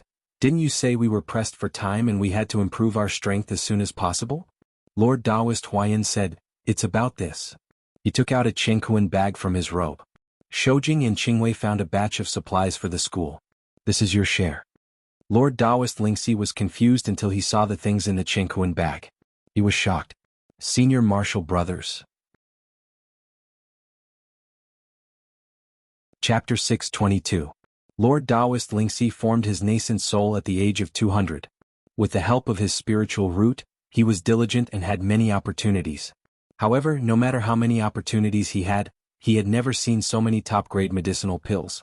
Lord Taoist Huayan enthusiastically introduced to him, Lingxi, you probably haven't seen this before. This is the longevity pill. Unexpectedly, Lord Taoist Lingxi said, I've seen the longevity pill in my master's place, but it's of a higher grade. Oh. Lord Taoist Huayan remembered that his master, Lord Taoist Tianyun, had taken the longevity pill, but he died in the end. He said with a smile, this longevity pill is unusual. It can increase one's lifespan by 500 years. He said it casually, intending to shock Lord Taoist Lingxi. This time he finally got what he wanted. Lord Taoist Lingxi was so surprised that he couldn't speak. Really? Of course. 500 years. If this news gets out, I'm afraid the world will be shocked. Lord Taoist Lingxi calmed down immediately and thought of this. Yes, Lord Taoist Huayan said, not only the longevity pill but also other medicinal pills and spiritual herbs. 10,000 years of fruit, which can help people form their nascent souls, and some can even be used to break through the nascent soul realm. We might not be able to get these medicinal pills even if we risked our lives in the past. Besides, we also have the constitution-enhancing pill. It can be said that our cultivation progress in realms may increase to an incredible level. If these things are leaked, it will bring great trouble to the sect. There was no way the Tao Lords hadn't thought about what Tao Lord Rhino said. So, confidentiality is the top priority. The fewer people who know about this batch of materials, the better. As soon as Lord Taoist Jinghe finished speaking, Lord Taoist Lingxi wondered, who will know if we don't tell them? Lord Taoist Huayan shook his head. Lingxi, there's more than what we have. There's another batch. There's another batch? Lord Taoist Lingxi's eyes widened in surprise. Lord Taoist Huayan said, those things are not as precious as what we have, but they are much more valuable to the sect than what we have. Lord Taoist Lingxi was speechless. He knew the weight of the Qinghuan bag in his hand. If it was more than that, how valuable would it be? He stared at Mo Chenga and Qin Shi with admiration in his eyes. Senior Martial Brother Shoujing, Junior Martial Sister Qingwei, could it be that you've plundered some great ancient sect's collection? Lingxi's half-joking words made the two of them smile. With a smile, Mo Chenga said, how could the books and records of a great ancient cultivation group only contain these? Unfortunately, when we went to the returning ruin sea last time, we didn't manage to move that immortal palace's storehouse back. Otherwise, you little girl, you really don't know what greed is. Lord Taoist Jinghe blew his beard, pointed at Qin Shi and said, when this brat was in the foundation building realm, he discovered the remains of a great Middle Ages cultivation group. Several great cultivation groups divided a lot of resources, but those were only a few small storehouses. How could the storehouses of a great Middle Ages cultivation group be easily moved by others? The four of them talked among themselves, but none of them asked about the source of the resources. Mo Chenga felt at ease. She thought what Qin Shi said was right, they wouldn't insist on knowing where these treasures came from. She should have more confidence in the sect. Because of this batch of medicinal pills and spiritual herbs, the Lord Taoists made several decisions. First of all, Lord Taoist Huayan, who had enough lifespan, would return to the sect and enter closed-door meditation like them, trying to advance to the middle stage. Second, Lord Taoist Jinghe had to guard the sect for a long time and train disciples. It would be best if he could train a new generation of nascent soul Lord Taoists in the next few hundred years. As for Xianin and Miaoyi, they could only be temporarily sacrificed. Senior Martial Brother, what about me? Lord Taoist Lingxi asked. Lord Taoist Huayan said, the three of you just focus on cultivation as before. Senior Martial Brothers and sisters are all busy, but I don't care about anything. I even got so many treasures for free. Lingxi, Lord Taoist Jinghe interrupted him, you're the disciples with the most promising prospects in the sect. The advancement of your cultivation level is the enhancement of the sect's strength, and you're also working for the sect. Don't think too much and just focus on closed-door meditation. And you too. Lord Taoist Jinghe turned to Emo Tiange and Qin Shi. I heard you said you're in closed-door meditation, but there are people coming and going in your caves. What's going on? Qin Shi said, Master, since we're in closed-door meditation, we naturally have to deal with trivial matters first. You have so many trivial matters? Lord Taoist Jinghe looked at Emo Tiange. You accepted 2 formation masters as registered disciples. Do you want to pass on what you've learned? Emo Tiange nodded and said, I always feel that I won't have this leisure in the future. I'm not like Senior Marshal Brother Xinjiang and Senior Marshal Brother Huayan who have many disciples and inheritance. If I don't pass them on now, I'm afraid I won't be able to pass on what I've learned. Lord Taoist Huayan sighed. Qingwei, it's Xianqing School's good fortune that you think like this. Emo Tiange didn't know whether it was Xianqing School's good fortune or not, but she just thought it was the right thing to do. The Lord Taoists exchanged some information before going back to their respective caves. When they returned to their caves, Qin Shi saw Emo Tiange had a lot on her mind, so he asked, What's wrong? Emo Tiange shook her head and then nodded. I'm thinking, who should I pass the art of engineering to? Qin Shi didn't answer immediately. Instead, he sighed and reached out to touch her head. How about we also start accepting disciples? Emo Tiange was a bit hesitant. We might not have much time in the future. Is it okay to accept disciples? Qin Shi said, You're overcomplicating things. There's a Tao-seeking palace in the sect that's responsible for teaching disciples. Except for handymen, outer disciples, and inner disciples who don't have a master, elite disciples whose masters are in closed-door meditation are also under the jurisdiction of the Tao-seeking palace. Your cultivation technique is unique, and master has never been in closed-door meditation, so you haven't experienced that stage. We all went through it like this. Oh, Emo Tiange thought he was right. High-level cultivators in closed-door meditation could easily last for years or even decades. Didn't they care about their disciples? She asked again, who in the Tao-seeking palace is in charge of the elite disciples? What realm are they in? Qin Shi said, according to the usual practice, the Tao-seeking palace's technique imparting elders are all experienced core formation cultivators, so under normal circumstances, even if the elite disciples are core formation cultivators, they can still handle it. Besides, core formation cultivators have nascent soul Taoists to guide them regularly, so it's not a big problem. Junior Marshal Brother Lingxi is an example. He doesn't have a master, and for many years he's been guided by his senior marshal brothers and sisters in turn. Qin Shi paused and smiled again. You advanced too fast. You haven't experienced the stages that many disciples have gone through, so you don't know. I see. Emo Tiange suddenly understood. That's right. Big sects have a perfect system, so they should have ways to deal with all kinds of situations. So if you want to pass on your knowledge, you can start to accept disciples. When we have time in closed-door meditation, we can give them some pointers. First, as elite disciples, they must have the ability to be independent.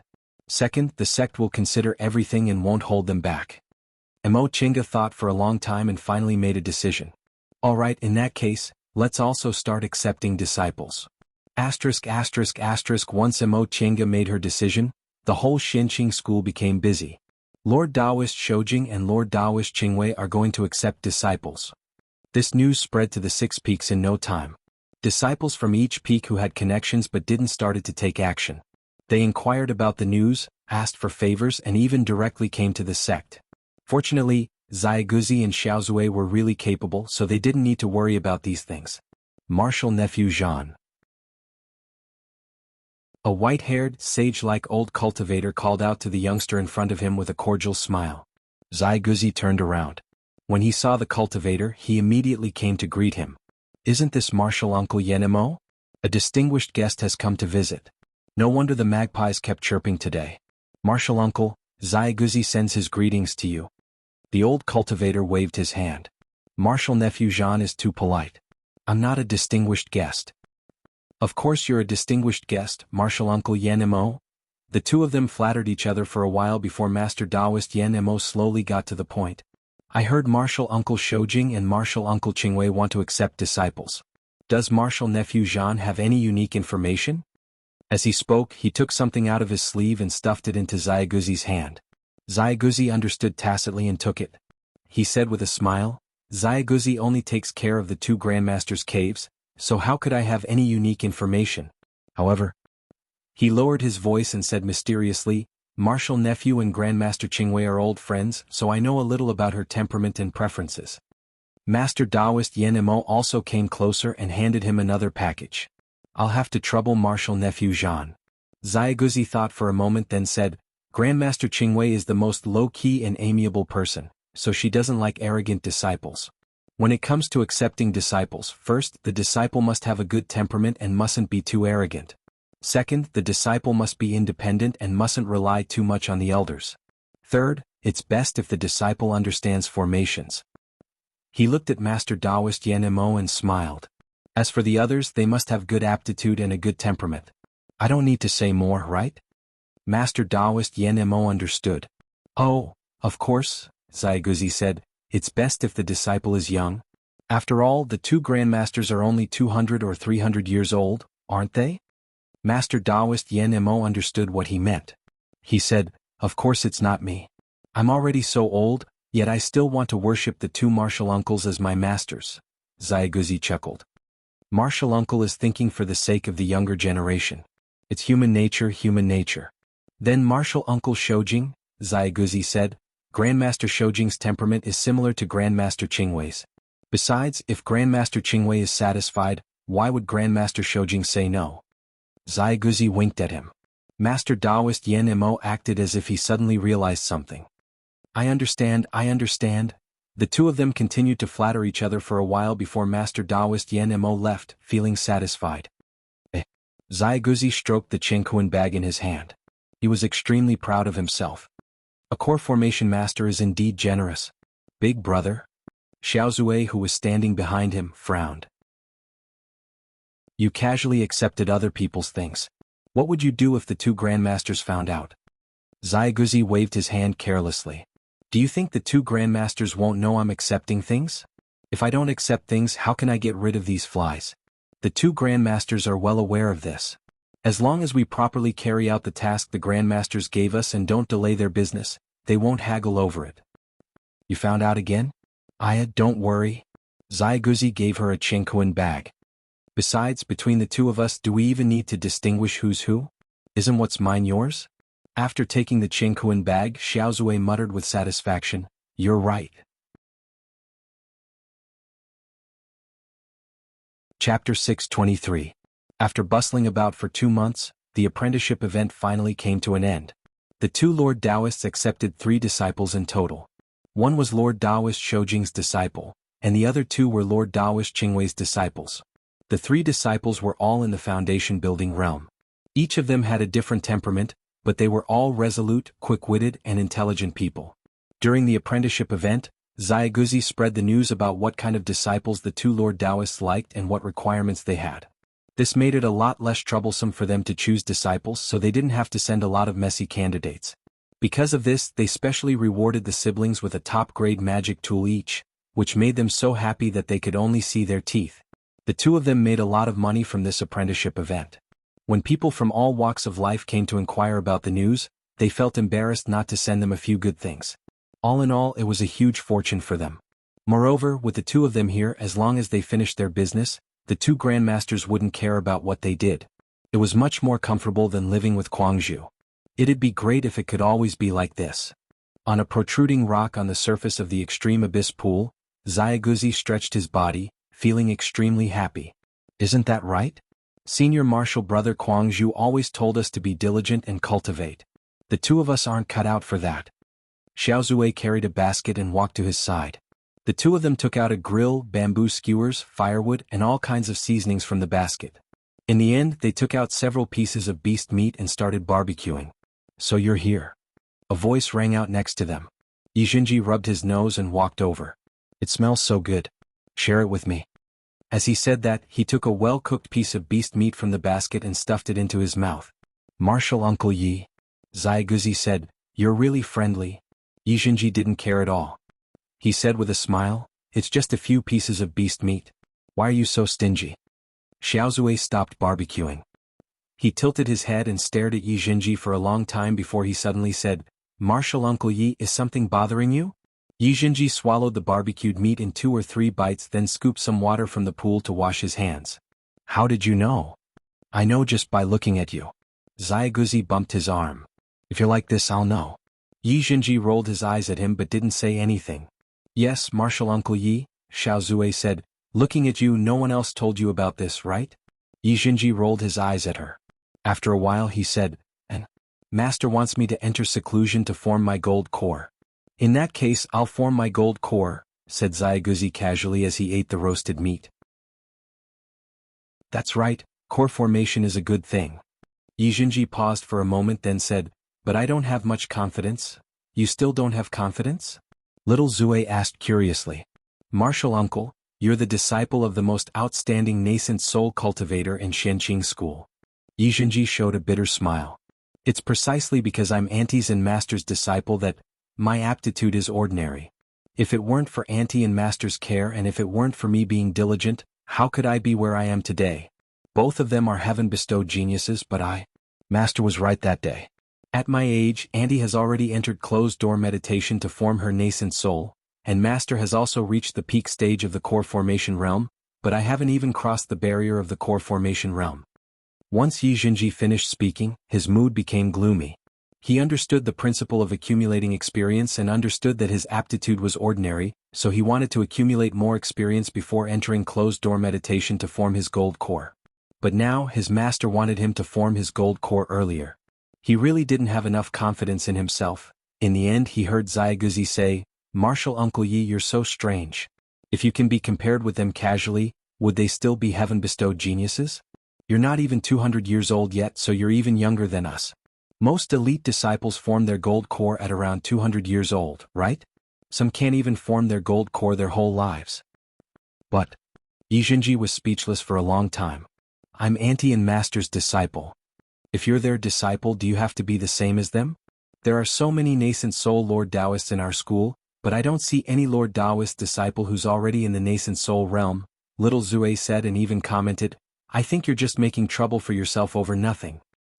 Yi Jinji felt depressed that he had been struggling for several months, but in the end he was criticized by this brother and sister pair as worthless. "Martial Uncle Yi." Xiaoguzi pressed his shoulder and said, "Just relax. You have your own path, so why do you care so much? Look at me and Little Zue, we're practically idling around waiting to die. Senior martial brother Kuangzhu even said we're wasting Mount Taikong's spiritual aura if we're alive. Did you hear that from your sworn brother? You've only been criticized by your master. What's the big deal? Did senior martial brother Hanjian really say that?" "That's right." Little Zue didn't take his words to heart and started counting with his fingers. "Every month he teaches us a lesson, every 10 days he urges us to cultivate, and every day he sends someone to monitor our cultivation. Look, is this how humans live their lives? Then the two of you?" Yi Jinji felt extremely strange. Then why were they still so carefree? "We just don't like cultivating." Xiaoguzi said, "Everyone has their own aspirations. I think it's enough for us to cultivate to the foundation building realm and live for 300 to 400 years, watching the mountains and rivers every day. As for forming our gold cores, we don't have such aspirations and we don't have such good aptitudes." Little Zue added, "In your opinion, shouldn't we go out and die?" Their 4 eyes stared at him. Yi Jinji was at a loss. "Then do you want to form your gold core?" Xiaoguzi asked. Yi Jinji nodded without hesitation. "Of course. Then it's settled." Little Zue shrugged. "If you want to form your gold core, form your gold core. If you fail, form it again. In any case, you have a good master and aunt, so it's already much easier for you than for other people. Why do you have to think about those useless things?" Upon hearing this, Yi Jinji felt enlightened. "That's right. If I fail, I can try again." He stood up abruptly, then disappeared like a wisp of smoke. "I'm going to cultivate." Upon seeing his figure disappearing, Xiaoguzi and Little Zue giggled and high-fived each other. "He's finally gone. There's one less person to share meat with." Jinji's in closed-door meditation, Qinshi said. Mo Tiange frowned slightly. "He entered closed-door meditation in such a hurry. Will there be a problem?" "It's fine," Qinshi said. "Let him try. If he fails, he'll know what his flaws are." "That's the only way." "What about Linbua?" Qinshi asked. Limbwa told me that he'll also enter closed-door meditation after dealing with the last bit of business. Qin Shi nodded slightly. That's good. Feifei will be back soon, right? And he'll be back in a few days. Mo Qingge paused and said, Xiaohua and Xiaofan are already in the 7th rank. They're quite obedient, so we don't need to worry about them. That's good. They didn't need to worry about anyone, so they could focus on their new disciples. Only after they brought them into the sect could they enter closed-door meditation with peace of mind. This time, without prior consultation, they all chose foundation establishment disciples. First, core formation cultivators mostly had a master, and those who didn't have a master were too old. Second, core formation cultivators mostly had chosen a cultivation technique and had their own Dao. Foundation building cultivators, on the other hand, had just entered the sect, so their Dao was like a blank piece of paper that could be used at will. Third, foundation building disciples were more obedient than core formation cultivators. As for the other requirements, most of them were the same as what Zaiguzi said, but the candidates were beyond everyone's expectations. The disciples Mo Qingge accepted were a man and a woman. The man's name was Xie Jingyi, and the woman's name was Qi Yunshu. Both of them had just entered the foundation building realm not long ago and were in their 30s. As for elite disciples, their age of entering the foundation building realm was neither too early nor too late, and their aptitudes weren't the best. They both had relatively ordinary double spiritual roots. They were chosen mainly because of a few points. Xie Jingyi came from a small cultivation clan with an ordinary background. He had a steady character, could endure loneliness, and had a foundation in formation, so he was the best candidate to learn the art of machineries. Qi Yunshu, on the other hand, had a special constitution. The yin inside her body flourished while the yang spiritual aura in her body almost reached the point where she couldn't retain any yang spiritual aura. Because of this, Mo Qingge felt Qi Yunshu should be a very good successor of the art of Sunu. Moreover, Qi Yunshu was a man of few words, so Mo Qingge, who liked peace and quiet, was very satisfied. As for Qin Shi, he originally didn't want to accept disciples. After all, Yi Jinji was his disciple. However, during the selection process he met a good candidate, so he accepted him. That person's name was Sang Yushu. He was a bit older, almost 100 years old, but his cultivation level had been stuck in the early stage of the foundation building realm. His spiritual roots were also ordinary. He didn't even have double spiritual roots, but rather 3 spiritual roots. Logically speaking, with such conditions he couldn't even be considered an elite disciple. Core formation cultivators wouldn't want to accept him as a disciple, but Qin Shi took a fancy to him. The reason was the same as Qi Yunshu's. Sang Yushu's constitution was extremely young, so he couldn't retain yin aura. Because of this, his cultivation progress was extremely slow. It was said that when he registered to participate in the selection, many cultivators in the same batch laughed at him for overestimating his own capabilities. Unexpectedly, he defeated a group of cultivators with superior aptitudes and noble backgrounds and became Lord Daoist Shou Jing's second disciple.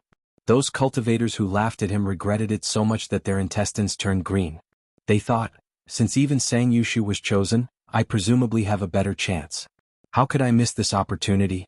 However, they never thought that every single disciple eliminated by Sang Yushu was much more outstanding than them. After the selection ended, the 3 disciples packed their luggage and moved into their Immortals Cave in Extreme Abyss Valley. With disciples and attendants, Lord Daoist Shou Jing and Lord Daoist Qingwei finally had the air of nascent soul cultivators. Inside the hall, the 3 disciples cautiously stood in front of them. The 3 of them had one thing in common: their aptitudes weren't that outstanding, and their backgrounds were also relatively ordinary. This time, even they didn't dare to believe they were chosen by Lord Daoist Shou Jing to become their disciples. Mo Qingge stared at her 2 disciples. Xie Jingyi looked like he was in his early 20s. His posture was tall and straight, his eyes were clear, and his outward appearance was excellent. It could be said that he had the standard appearance of a disciple from a prestigious cultivation group. As for Qi Yunshu, her appearance wasn't outstanding. Her appearance was ordinary and she was thin and silent. Compared to Shisu, she was much worse. However, her temperament was calm. In front of 2 Lord Daoists, she wasn't the slightest bit timid and had a unique charm. Are you all ready? She asked. Yes, Grand Master. Xie Jingyi cupped his hands. The apprenticeship ceremony hadn't been held yet, so right now, he could only call her Grand Master. Qi Yunshu also nodded. Yes. Sang Yushu remained silent and only lowered his head. The one asking the question wasn't his master, so he didn't need to answer. Then go and rest first. Tomorrow is the apprenticeship ceremony. In the future you'll be my official disciples. The two of them answered in unison, yes, disciple obeys. Xie Jingyi and Qi Yunshu withdrew, but Sang Yushu still stood there silently. Qin Shi looked at him and asked, "Are you wondering why I picked you?" Sang Yushu hesitated for a moment then nodded. Yes, disciple's aptitude is ordinary. In Grandmaster's opinion, I can even be considered poor. I'm not outstanding in any other aspect. Why did Grandmaster pick me? Qin Shi smiled and said, I picked you because first, you're suitable to cultivate my cultivation technique. Second, your mentality is very stable and you're very upright. Even though you're almost 100 years old and are still stuck in the foundation building realm, you're still calm and don't belittle yourself. On the path of the great Tao, although aptitude is important, mentality is even more important. Seeing Sang Yushu's expression of sudden realization, Qin Shi said, however, your aptitude is much worse than the elite disciples and you're far behind them. If you don't work hard, you won't be able to reach the end. Yes. Sang Yushu's expression turned serious. Disciple will definitely be strict with myself and won't slack off. Qin Shi smiled. Whether you're qualified to be my advanced inner disciple or even my direct disciple is still unknown. Work hard and prove yourself with facts.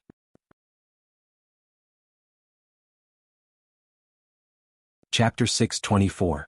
The next day the apprenticeship ceremony was very simple. They didn't even go to Clear Spring Peak's Tranquil Heart Hall. Instead, they just stayed in the Immortals' cave, pouring tea, paying respect to their master, and listening to their master's teachings. The three of them were only inner disciples, so they didn't have the qualifications to hold a grand master apprenticeship ceremony. Mo Chinga's own master apprenticeship ceremony was also very simple. She didn't even have a title. One day Lord Taoist Jinghe called her over, offered her a cup of tea and that was it. As for Qin Shi, there was no need to mention him at all. In addition, Shui Linbo was also called over to offer tea to him. She had been in charge of the cave residents for all these years and had been conscientious. Now that there was a new disciple entering the sect, she, as the first one to enter the sect, could no longer be a registered disciple. After the ceremony, the three disciples chose their own cultivation rooms. Qi Yunshu and Xie Jingyi chose a house near them, while Sang Yushu chose the wooden house beside the extreme abyss pool. The following days were dull. It was nothing more than cultivation and teaching disciples. A few days later, Feifei returned. The first thing he said upon entering the extreme abyss valley was, "Why are there so many people?" Zai Guzi greeted him. "Are you Martial Uncle Feifei?" Feifei nodded and looked at him in confusion. Zai Guzi said, "We're deacons who take care of the two Grandmasters' caves. This is my younger sister Xiaozue." He then pointed at Sang Yushu next to him. "This is Grandmaster Shou Jing's newly accepted disciple. Grandmaster Qingwei accepted 4 disciples and is currently teaching them." Oh. Feifei flicked his sleeves. "He's actually accepting a disciple. How troublesome." As he spoke, he entered the cave. Not long after he entered the cave, he saw a beautiful woman in her mid-20s sitting leisurely in the hall, making tea. "Who are you?" Feifei looked her up and down. "You look familiar." The woman glanced at him. "You don't recognize me?" Feifei carefully sensed it and was shocked. "You're Xiaofeng?" Xiaofeng smiled and pointed at the table opposite her. "Do you want some tea?" Making tea was Feifei's specialty, so she didn't refuse. She sat down and drank a cup. "Not bad, but it's not as good as mine." Xiaofeng glanced at the tea set. "Then you do it?" When Mo Chinga came out, the two of them were making tea and drinking tea in harmony, which made her dumbfounded. "What's going on? Is it raining red?" Mo Chinga raised her head to look. Unfortunately, she couldn't see the sky inside the cave. These two fellows had very strong personalities. How could they get along so well? Feifei rolled her eyes at her and said, "Could it be that you want us to fight as soon as we meet and tear down the cave?" Mo Chinga said, "You don't want to fight because you can't win, right?" Feifei was easily defeated. It had to admit that it, who had just reached the 7th level, could not defeat Little Phoenix, who had transformed and had a pure bloodline.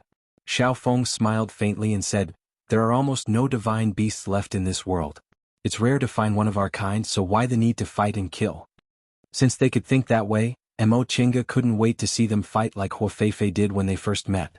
If that happened, would they still be able to live in the future? However, calling Feifei back was not to let him drink tea. Mo Chinga casually pulled him into the virtual sky world. Enough with the idle talk. Enter closed-door meditation. Hey, why should I go into closed-door training? It's not just you.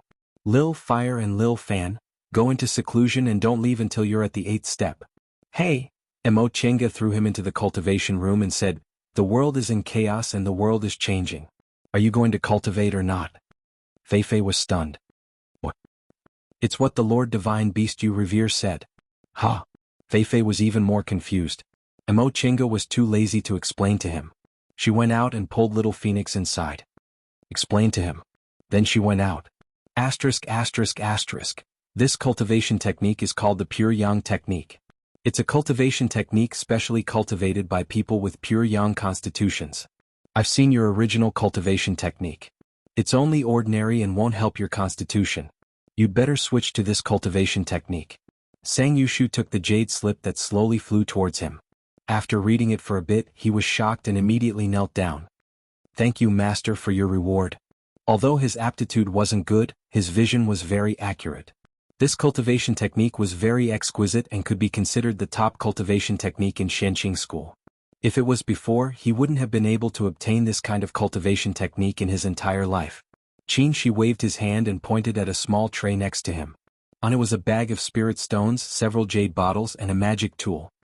This is prepared for you. Although the disciple's share is not small, your foundation is too poor and your aptitude isn't good, so it's far from enough. This is a year's worth of spirit stones and medicinal pills. This should be enough for you to cultivate for a year. As for this magic tool, it's something I obtained in the past. It can be used to attack and defend and has endless wonderful uses. Study it carefully. Yes, disciple obeys. Sang Yushu respectfully kowtowed. Qin Shi nodded slightly. Remember the cultivation technique in your heart. If there's anything you don't understand, you can ask me again. Yes, disciple will take his leave. Sang Yushu kowtowed and left. Qin Shi only accepted him as a disciple, so it was the simplest. Emo Chenga, on the other hand, was much busier. In the morning, she explained formations to Yi Wen and Shi Su. In the afternoon, she taught Xie Jingyi the art of engineering. Qi Yunshu's path was completely different from theirs, so she had to teach her separately. After being busy like this for a month, Yi Wen and Shi Su already understood all kinds of changes in the transporting formation. Emo Chenga gave them the Xuanji formation book and told them to study it on their own while preparing for the transporting formation. Lord Taoist Jinyang was very happy to learn that they could build a transporting formation. With the transporting formation, Shenqing School could attack and defend at will, and the possibility of preserving the sect would greatly increase. As for Xie Jingyi, he was a very serious and rigorous person. He almost had no hobbies and was also willing to endure boring tasks. When it came to learning the art of engineering, he was so focused that even Emo Chenga felt she was inferior to him. After spending several months teaching him the tricks of the art of engineering and leaving him a large amount of spirit stones to buy materials and a batch of crystal soul jades to experiment with, Emo Chenga finally let him study by himself. Of course, she didn't let him put aside his cultivation. She gave him the qualification to enter the ancient records room and let him choose a suitable cultivation technique for himself. As for Qi Yunshu, Emo Chenga spent even more time and energy on her. The art of Sunu was a cultivation technique created especially for pure Yin female cultivators. Although Qi Yunshu's constitution was close to Yin, she wasn't pure Yin, so she needed to be guided step by step. Sang Yushu was also like this, but Qin Shi only had to take care of him, so it was much easier. Qi Yunshu was a taciturn but extremely decisive person. She realized her previous cultivation technique wasn't suitable for the art of Sunu, so she didn't hesitate to dissolve her previous techniques layer by layer and switch to practicing the art of Sunu. This made Emo Chenga very satisfied. The art of Sunu was a pure cultivation technique, so the person who practiced it also had to have a pure mind. In this way, a year passed. Qi Yunshu and Sang Yushu both entered the art of Sunu, so they could cultivate on their own. Their cultivation techniques were quite special. Before they entered closed-door meditation, Emo Chenga and Qin Shi warned them to ask Lord Taoist Jinghe if they couldn't get pointers from the Tao-seeking palace. As grandmasters, they should teach their grand disciples to the best of their abilities. The two of them were both surprised and delighted to be able to ask a great cultivator at the late nascent stage. After solving Qi Yunshu and Sang Yushu's problems and dealing with all the trivial matters, they officially entered the virtual sky world for closed-door meditation. Before that, Yi Jinji and Shui Linbo were all in closed-door meditation. Feifei, Xiaohua, and Xiaofan were all focused on cultivating. Except for Xiaofeng, their whole family was in closed-door meditation. In the virtual sky world's cultivation room. 4 jade slips floated between the two of them. Chenga said, I've thought about it. The problem of the pure yang technique isn't difficult to solve. My art of Sunu should have also been modified. The reason why I could cultivate in the virtual sky world so smoothly was because of the record of the primordial chaos. If I combined the art of Sunu and the record of the primordial chaos into the Sunu art of the origin, the problem of the art of Sunu's slow progress in the virtual sky world would be solved. Qin, she said thoughtfully, so, I can combine the pure yang technique and the art of 3 primordial cycles into one? Chenga nodded. Our cultivation levels weren't high enough before, but now that we're high enough and have a deeper understanding of the essence of cultivation techniques, it's a bit difficult for us, but it's not impossible. Then, what about the yin and yang dual cultivation technique? Chenga smiled. I practiced the Sunu art of the origin, and you practice the art of 3 primordial cycles, which is also 1 yin and 1 yang, so it's no different from the yin and yang dual cultivation technique. Qin, she thought about it and understood. So, we can also practice yin and yang dual cultivation by combining the Sunu art of the origin and the art of 3 primordial cycles with the art of 3 primordial cycles. Exactly. Chenga paused. Of course, this is just my speculation. Whether it's feasible or not, we'll have to try it first. Then let's try it. Qin, she did as he said. He reached out and took the jade slips of the pure yang technique and the art of 3 primordial cycles. His mind was immersed in them and he began to study them step by step. In the Tiandao sect's branch in Kuanzhong City, an unknown secret discussion was taking place. Shenqing School has been making a lot of moves recently. What are they doing? Lu Dingyuan, who was sitting in the head seat, tapped the armrest lightly.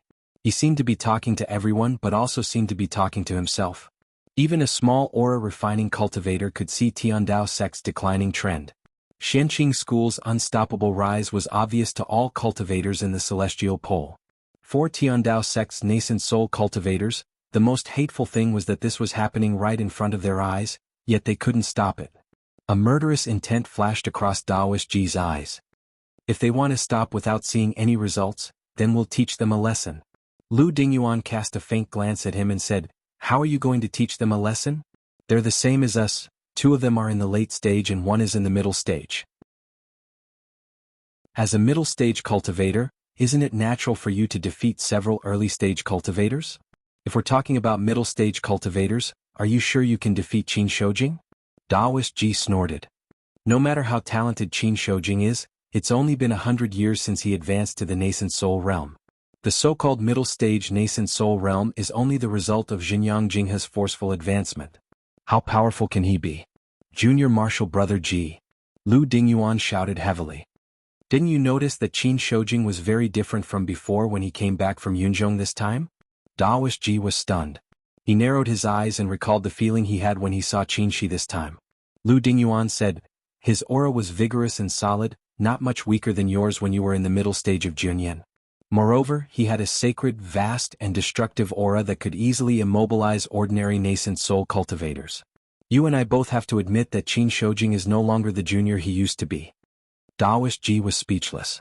Lu Dingyuan went on to say, No matter what Shenqing School is doing from the reports of our spies, there's no doubt that Shenqing School is working hard to improve its strength. They already have 8 nascent soul cultivators. Although Huayan is about to pass away, it won't be difficult for 1 or 2 nascent soul cultivators to appear in the next 200 or 300 years. If we're not careful and the number of nascent soul cultivators they have exceeds 2 digits, it'll be very difficult for us to rise again. Everyone was speechless. Junior Martial Brother speechless.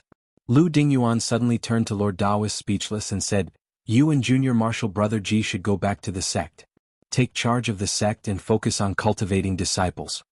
Lord Daoist's speechless eyes flashed. What about here? Sighing, Lu Dingyuan suddenly felt like he had aged. Supporting such a huge sect was simply too exhausting. We can only put aside the power of the Immortal Alliance. Tiandao sect is our foundation.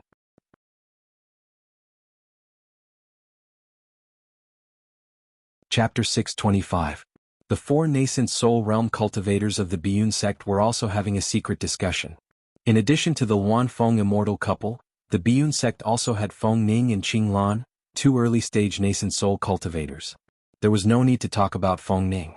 With the strongest nascent soul couple in the celestial pole as her parents, It was only natural for her to form her nascent soul. Qinglan, on the other hand, fought her way out from the low-level cultivators of the Biyun sect. She has ordinary aptitude and is a little older than Feng Ning. She has advanced to the realm of nascent soul earlier than Feng Ning. She is the junior that Luan and Feng Ning rely on very much, and they believe that she will be the next chief. Feng Ning's character is not good enough. If she wants to be the chief, she will offend everyone. Ding Luan said, Xianqing school will definitely make a big move and we can't stop it. After all, we're not Tiandao sect, so we don't need to fight for the title of the #1 sect. What we need to think about is how we should deal with Xianqing school next. Are you close or distant? Qinglan thought for a while and said, I think it's better to get closer to him. Qinglan said slowly, our school spies reported that Xianqing school obtained a group of Fei in the Eastern Sea. These beasts are extremely good at finding treasures. Right now, groups of Xianqing school disciples are leaving the school with Fei and wandering around everywhere.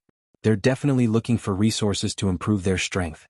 As for the nascent soul Lord Taoists in Xianqing school, needless to say, the 3 youngest ones are the most talented cultivators in recent years. It's very likely that they'll advance to the middle stage or even the late stage. With resources and manpower, Xianqing school's rise will be unstoppable. There's no harm in getting closer to them. Ding Luan and Feng Xiao could not help but nod. Xianqing school had always been upright and peaceful. It had strict school rules and had a good relationship with other cultivation groups. The nascent soul Lord Taoists of Xianqing school were also very good friends with the husband and wife. Similar secret discussions took place in various large sections. They could all see that the Xianqing school would rise strongly, but they all underestimated the extent of this strength. In the next few decades, Xianqing school's rising momentum could be said to be world-shaking. First of all, the number of core formation cultivators in Xianqing school increased explosively. Every few years someone would form his or her gold core. In just a few decades, the number of core formation cultivators in Xianqing school had climbed to 50. This might not be strange in Yunzhong, but in the celestial pole, it was unprecedented. When the number of core formation cultivators rose to a certain level, nascent soul cultivators would appear. This was a well-known principle in the cultivation world. Right now, they already understood that the number of nascent soul cultivators in Xianqing school definitely wouldn't stop at 8. This kind of rising momentum scared many cultivation groups, especially Tiandao sect. However, no matter what they did, they couldn't stop Xianqing school from growing stronger. In the 3rd year of their closed-door meditation, Mo Tiange and Qin Shi completely fused the 4 cultivation techniques together and created a new cultivation technique. This cultivation technique focused on dual cultivation and was completely in line with their own characteristics, allowing them to achieve twice the result with half the effort. They still called this cultivation technique the yin-yang dual cultivation technique, but the inside was completely different. After creating the cultivation technique, the 2 of them temporarily came out of seclusion to guide their disciples. Yi Wen and Shisu's attainments in array formations became more and more profound. They had already grasped the basics of the Xuanji array book. Of the 2 of them, one was experienced and knew how to be flexible, while the other was stubborn, but they reached the same goal by different means, and each had their own advantages in using the Xuanji formation book. Xie Jingyi, on the other hand, had the least to worry about. He had a very tenacious spirit, so he could disregard all distractions and focus on his own matters. In the past 3 years, he had thoroughly grasped the art of engineering in this realm. His foundation was even more solid than Mo Tiange's. After discovering this, Mo Tiange asked him to focus his energy on cultivating. Although he could also build core formation mechanisms without advancing to the core formation realm, the difficulty of doing so would be 10 times harder than advancing to the core formation realm on his own. As for nascent soul mechanisms, he had no way of doing so. Only when he advanced to the core formation realm could his understanding of spiritual aura reach a new realm. Mo Tiange hoped that even if Xie Jingyi couldn't form his nascent soul, he could at least advance to the core formation realm. Only then could he create nascent soul realm mechanical puppets and truly pass on the art of engineering. Fortunately, Xie Jingyi was very obedient. He immediately picked up the cultivation he had abandoned and began to cultivate without eating or sleeping. Mo Tiange discovered one of his shortcomings: he could only focus on one thing at a time. However, this wasn't a big problem. When Xie Jingyi advanced to the core formation realm, he could focus on the art of engineering. Then there were Qi Yunshu and Sang Yushu. Their characters were actually somewhat similar. They were both persistent and tenacious people. They handled things very decisively and didn't hesitate to do what they had to do. However, the 2 of them were different. Qi Yunshu was taciturn while Sang Yushu was reserved. In the past 3 years, the two of them had cultivated their respective cultivation techniques to a high level. Sang Yushu, in particular, had been stuck in the early stage of the foundation building realm for more than 50 years. He had accumulated a lot of experience and obtained a suitable cultivation technique. Unexpectedly, he advanced by leaps and bounds, easily breaking through the bottleneck and reaching the middle stage of the foundation building realm. Although Qin gave him a lot of medicinal pills and spirit stones, his spiritual roots really weren't very good. To be able to achieve this kind of achievement, he must have been extremely diligent and didn't slack off in the slightest. Qi Yunshu was slightly worse. First, she had just built her foundation not long ago, so she basically didn't have any experience. Second, she was different from Sang Yushu. Her original cultivation technique had been erased. Now that she was cultivating it again, it would take her at least 10 years. From this, Qi Yunshu's determination could be seen. Even if she had to spend more than 10 years, she didn't hesitate to erase her cultivation technique after confirming it was useless. In addition, there was another piece of news. Yi Zhenji failed to form his gold core. The two of them had long been prepared for this, so they didn't feel disappointed.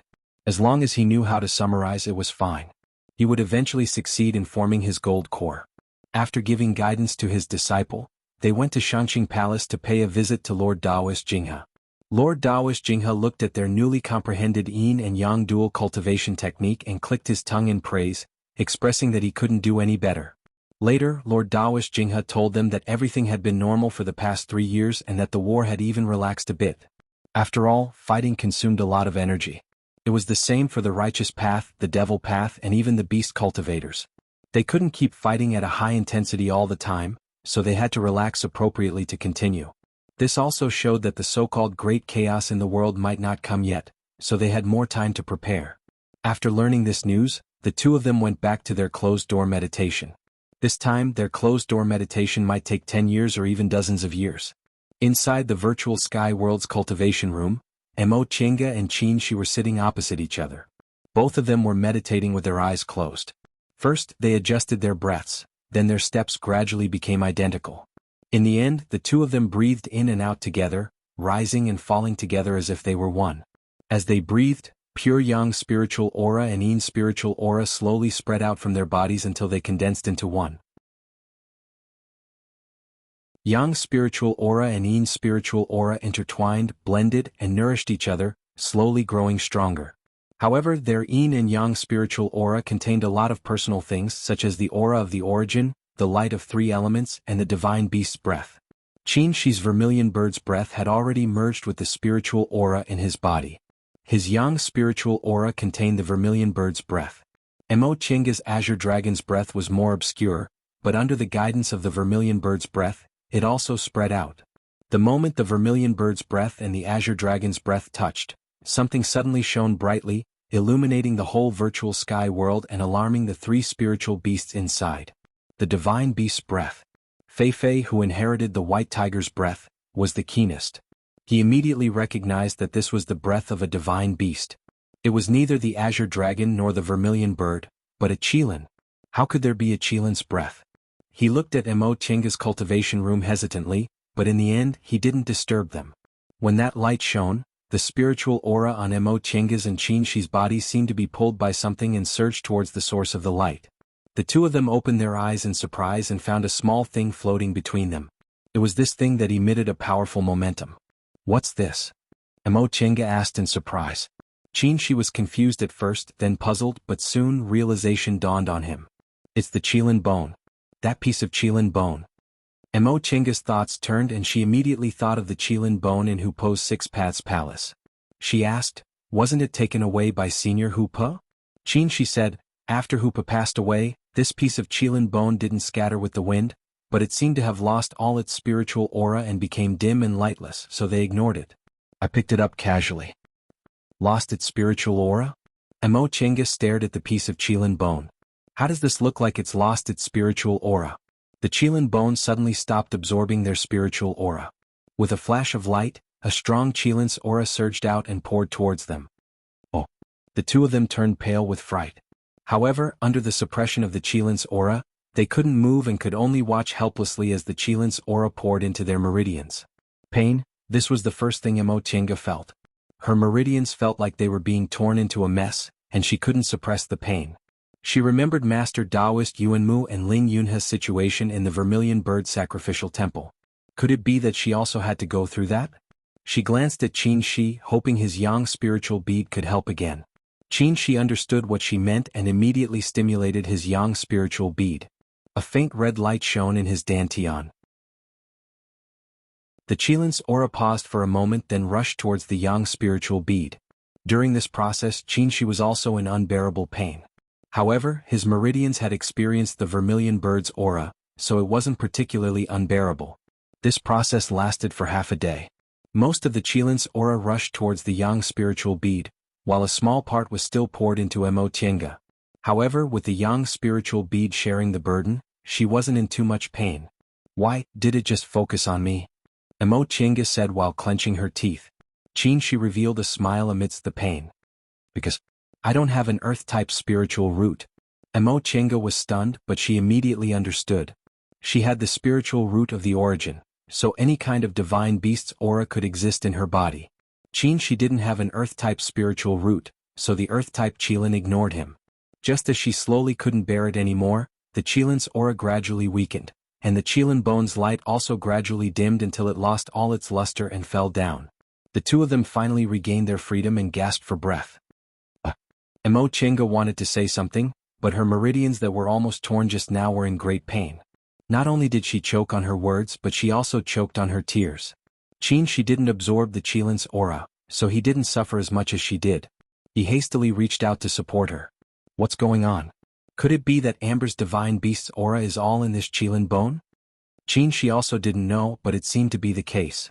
Mo Tiange really couldn't sit still anymore. She lay down and said, "This won't do. My meridians hurt and my dantian is too swollen. I have to absorb this Qilin's aura." Qin Shi felt a bit helpless, but when he thought about it he also felt it was funny. They'd racked their brains to create a new yin and yang dual cultivation technique, but they actually encountered this kind of thing the first time they practiced it. Who knew that the Qilin bone that had lost its spiritual aura would actually absorb Amber's Qilin's aura? "It's okay. I'll help you. You can use my body to slowly absorb it." Qin Shi helped her up. "Continue cultivating. Send the excess Qilin's aura to me and focus on absorbing a part of it." Mo Tiange endured the pain, nodded, and closed her eyes to cultivate. Chapter 626. This absorption actually took 10 years. This was something Mo Tiange didn't expect. She originally thought a few months like Qin Shi was enough. After thinking about it carefully, she felt it was reasonable.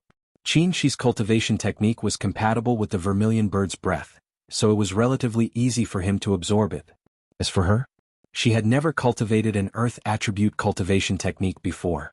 Although the spiritual roots of the origin and the art of the origin didn't reject it, it was difficult for her to fuse with it. Moreover, she absorbed more Qilin's breath than Qin Shi's vermilion bird's breath. With the yang spiritual bead, when he found it difficult to absorb, the vermilion bird's breath would automatically be stored in the yang spiritual bead, but she didn't, so she could only rely on herself to refine it bit by bit. Boom. After absorbing it to the extreme, Mo Tiange only felt that all the meridians in her body were torn, and her dantian was in intense pain. In this pain, her meridians and dantian were forcibly widened, and the Qilin's breath spread inch by inch until her whole body was filled again. This painful feeling lasted for a very, very long time. 10 years later, the Qilin's breath was finally completely absorbed, and the two of them stopped cultivating. Qin Shi also benefited a lot from helping her cultivate. During the fusion process, the Yin spiritual aura and the aura of the origin in her body nourished his meridians, making the spiritual aura all over his body even purer. After withdrawing his spiritual aura, Qin Shi raised his head to look at Mo Tiange, but the next moment he was shocked. "You broke through?" After a long time, Mo Tiange finally calmed down. She looked at herself and felt her dantian, then said with great surprise, "I'm in the middle stage of the nascent soul realm?" This breakthrough was completely unexpected and unbelievably smooth. Even she didn't dare to believe it was true. "Qin," she said with half envy and half joy, "how did you make a realm breakthrough so easily? When I advanced to the middle stage, not only did I spend 50 years cultivating non-stop, but I also had to rely on the 10,000-year-old spiritual fruit you left, as well as senior martial brother Xinjiang and master's help to break through to the middle stage. But because of this, I had some sequelae and my cultivation level wasn't stable. He looked at her carefully for a while and said, "Your spiritual aura is very thick, but your realm isn't very stable yet. After a few more years of seclusion, you'll be able to stabilize at the middle stage." Emo Chinga finally felt real. She said happily, "That's all thanks to that senior Hoopa. Who would have thought that his Chilin's breath didn't disperse but remained in that Chilin bone? In addition, it's also thanks to you. If you hadn't picked it up in passing, I wouldn't have had a fated chance like I did. If I wanted to advance to the middle stage, it would have taken me at least several dozen years." She nodded with a smile. It could be said that Emo Chinga's realm breakthrough this time was a trick. But because of her cultivation technique and spiritual roots, and because she had him by her side to share the pain and nourish her body, she passed through this hurdle very smoothly. Compared to other people's realm breakthroughs, there wasn't much difference. Should I continue my seclusion? And she didn't hesitate at all. It won't be too late to leave closed-door meditation after you stabilize your realm. The two of them began to cultivate again. This time they finally succeeded in dual cultivation. The yin-yang dual cultivation technique circulated between the two of them, nourishing and blending with each other. Time flew by. Another 5 years passed. Emo Chinga's realm finally stabilized, and she also made great progress. The two of them decided to leave closed-door meditation. 15 years had passed, but the cave was still the same as before. There wasn't a single person in the hall. Emo Chinga spread her divine sense and saw that all the disciples were cultivating. Xiaoguzi and Xiaozue seemed to be eating barbecue by the extreme abyss pool again. These 15 years were the most delightful for them. Their master was in closed-door meditation, so they didn't interact with others. The disciples were also very independent and basically didn't order them around. They only needed to take care of the medicinal fields and spiritual plants and tidy up the collection room. They were so idle that they almost laid eggs. Emo Chinga and she didn't mind. As long as they didn't delay their business, they wouldn't interfere with what they did during other times. After the sound-transmitting talisman was sent out, Xiaoguzi and Xiaozue immediately cleaned up the barbecue and came in. "Grandmasters, you've finished your closed-door meditation," Xiaoguzi said with a smile. She nodded slightly and sat down on the host's seat. "Go and call them over." "Martial uncles?" Xiaoguzi said. "I'll go right away." Right after he said that, he and Xiaozue went to call them over. After learning that their master had finished his closed-door meditation, the 4 disciples who stayed in the cave all put aside their own business and came to pay their respects. Iwen and Shisu weren't in the cave. After they received Emo Chinga's formation inheritance, they had been busy with the sect, building transporting formations and teaching formation masters. Now they were indispensable figures in the sect. After Sang Yushu broke through to the middle stage, she traveled for several years and gained a lot. When she came back, she stayed in the wooden house in the extreme abyss pool, watching the waterfall every day and thinking about her Tao. Xie Jingyi and Qi Yunshu had been cultivating. Their foundations were weak, so it was time for them to accumulate experience and not for them to travel. Shui Linbua, after several years of closed-door meditation, successfully cultivated to the peak stage of the foundation-building realm. Now she was settling her mood and preparing to go out to find an opportunity to form her gold core. As for Yi Jinji, they finally heard good news. After failing to form his gold core, he threw himself into Xianqing School's affairs, honed his patience, went out to travel, and finally succeeded in forming his gold core not long ago. However, after stabilizing his realm, he left the school and went to Demonic Mountain. Emo Chinga was very pleased. Whether or not he could form his nascent soul in the future, Jinji finally embarked on his own Tao. Her promise to second uncle could be considered fulfilled. After Jinji formed his gold core, it would be his responsibility to train the descendants of the Yi family and support the Yi family. When the 4 disciples gathered, Shui Linbo was the first to notice something was wrong. She looked at Emo Chinga for a while and said in surprise, "Auntie, you made a realm breakthrough?" Foundation-building cultivators couldn't clearly feel the realm of nascent soul cultivators and could only judge by their spiritual aura. Shui Linbo had been with her for a long time, so she was the first to notice it. Emo Chinga nodded with a smile. "I was lucky to break through to the middle stage." The 4 disciples were so surprised that they couldn't speak. They all knew Emo Chinga's age. This year, she was only 208 years old, right?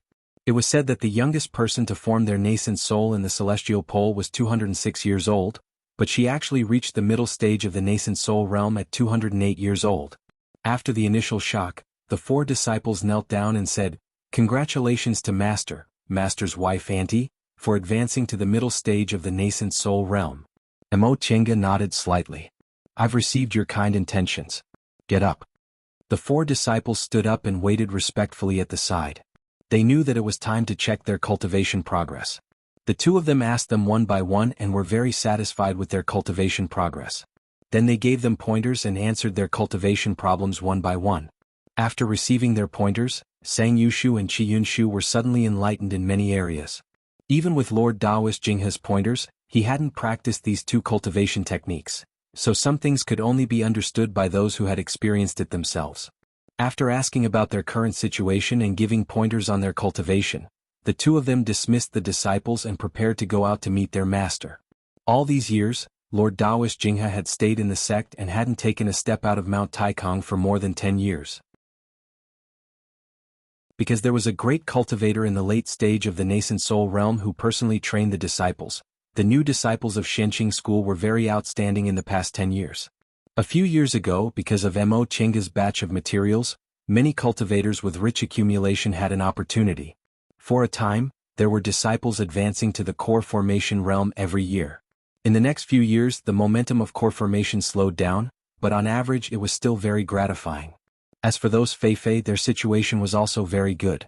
They found a lot of materials, including veins, spiritual plants and spirit stones, which were just enough to ensure the supply of materials for low-level disciples. When they arrived at Shangqing Palace, Lord Taoist Jingha's voice was already heard without the disciple on guard duty. The 2 brats finally came out of closed-door meditation. The 2 of them entered Shangqing Palace and saluted their master. "Oh." Lord Taoist Jingha looked around with rapt attention and suddenly found something was wrong. His gaze fixed on Mo Chenga and he stared at her with great astonishment. You're in the middle stage?" Mo Chenga smiled and saluted him. "I have to thank Master for your teaching." "Bullshit." Lord Taoist Jingha jumped down from the dragon chair. "When did I teach you? You're provoking me." Mo Chenga thought in her heart. "Master, don't you understand? Middle stage? This year. What's 200 this year?"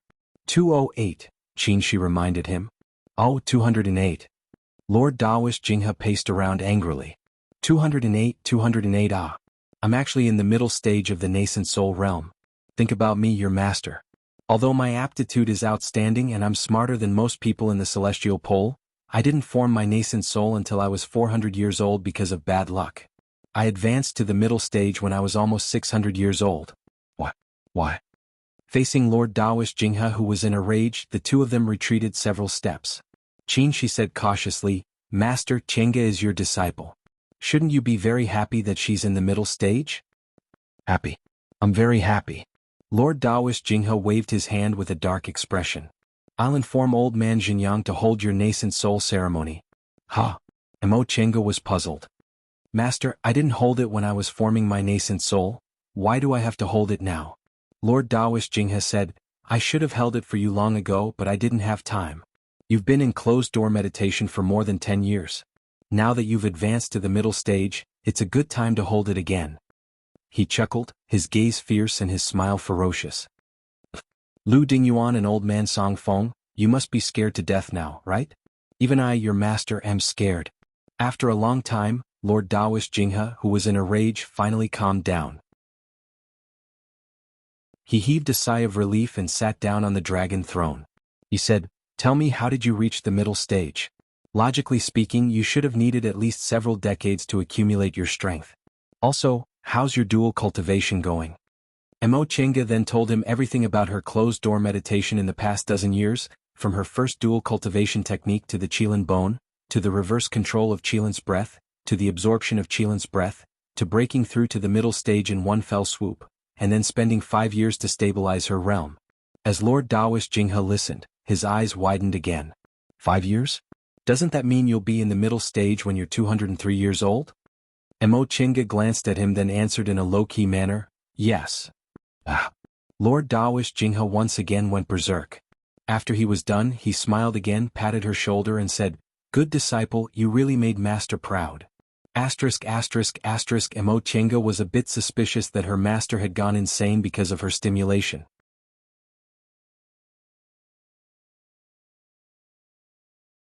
Chapter 627. When Lord Taoist Jinyang in Kuanzhong City received the news, he immediately replied. The nascent soul ceremony must be held, and it had to be grand and glorious. Based on the current situation, Xianqing School had already become the indisputable #1 cultivation group in the Celestial Pole, so it was time for them to declare their strength. As long as Mo Chenga's nascent soul ceremony was held, the Celestial Pole would be shaken. From then on, the Celestial Pole would belong to Xianqing School. Less than half a month later, Xianqing School once again sent news that Lord Taoist Huayan had advanced to the middle stage of the nascent soul realm. Lord Taoist Jinyang was overjoyed. With a wave of his writing brush, Mo Chenga's nascent soul ceremony became Qingwei's nascent soul ceremony and Huayan's middle stage celebration.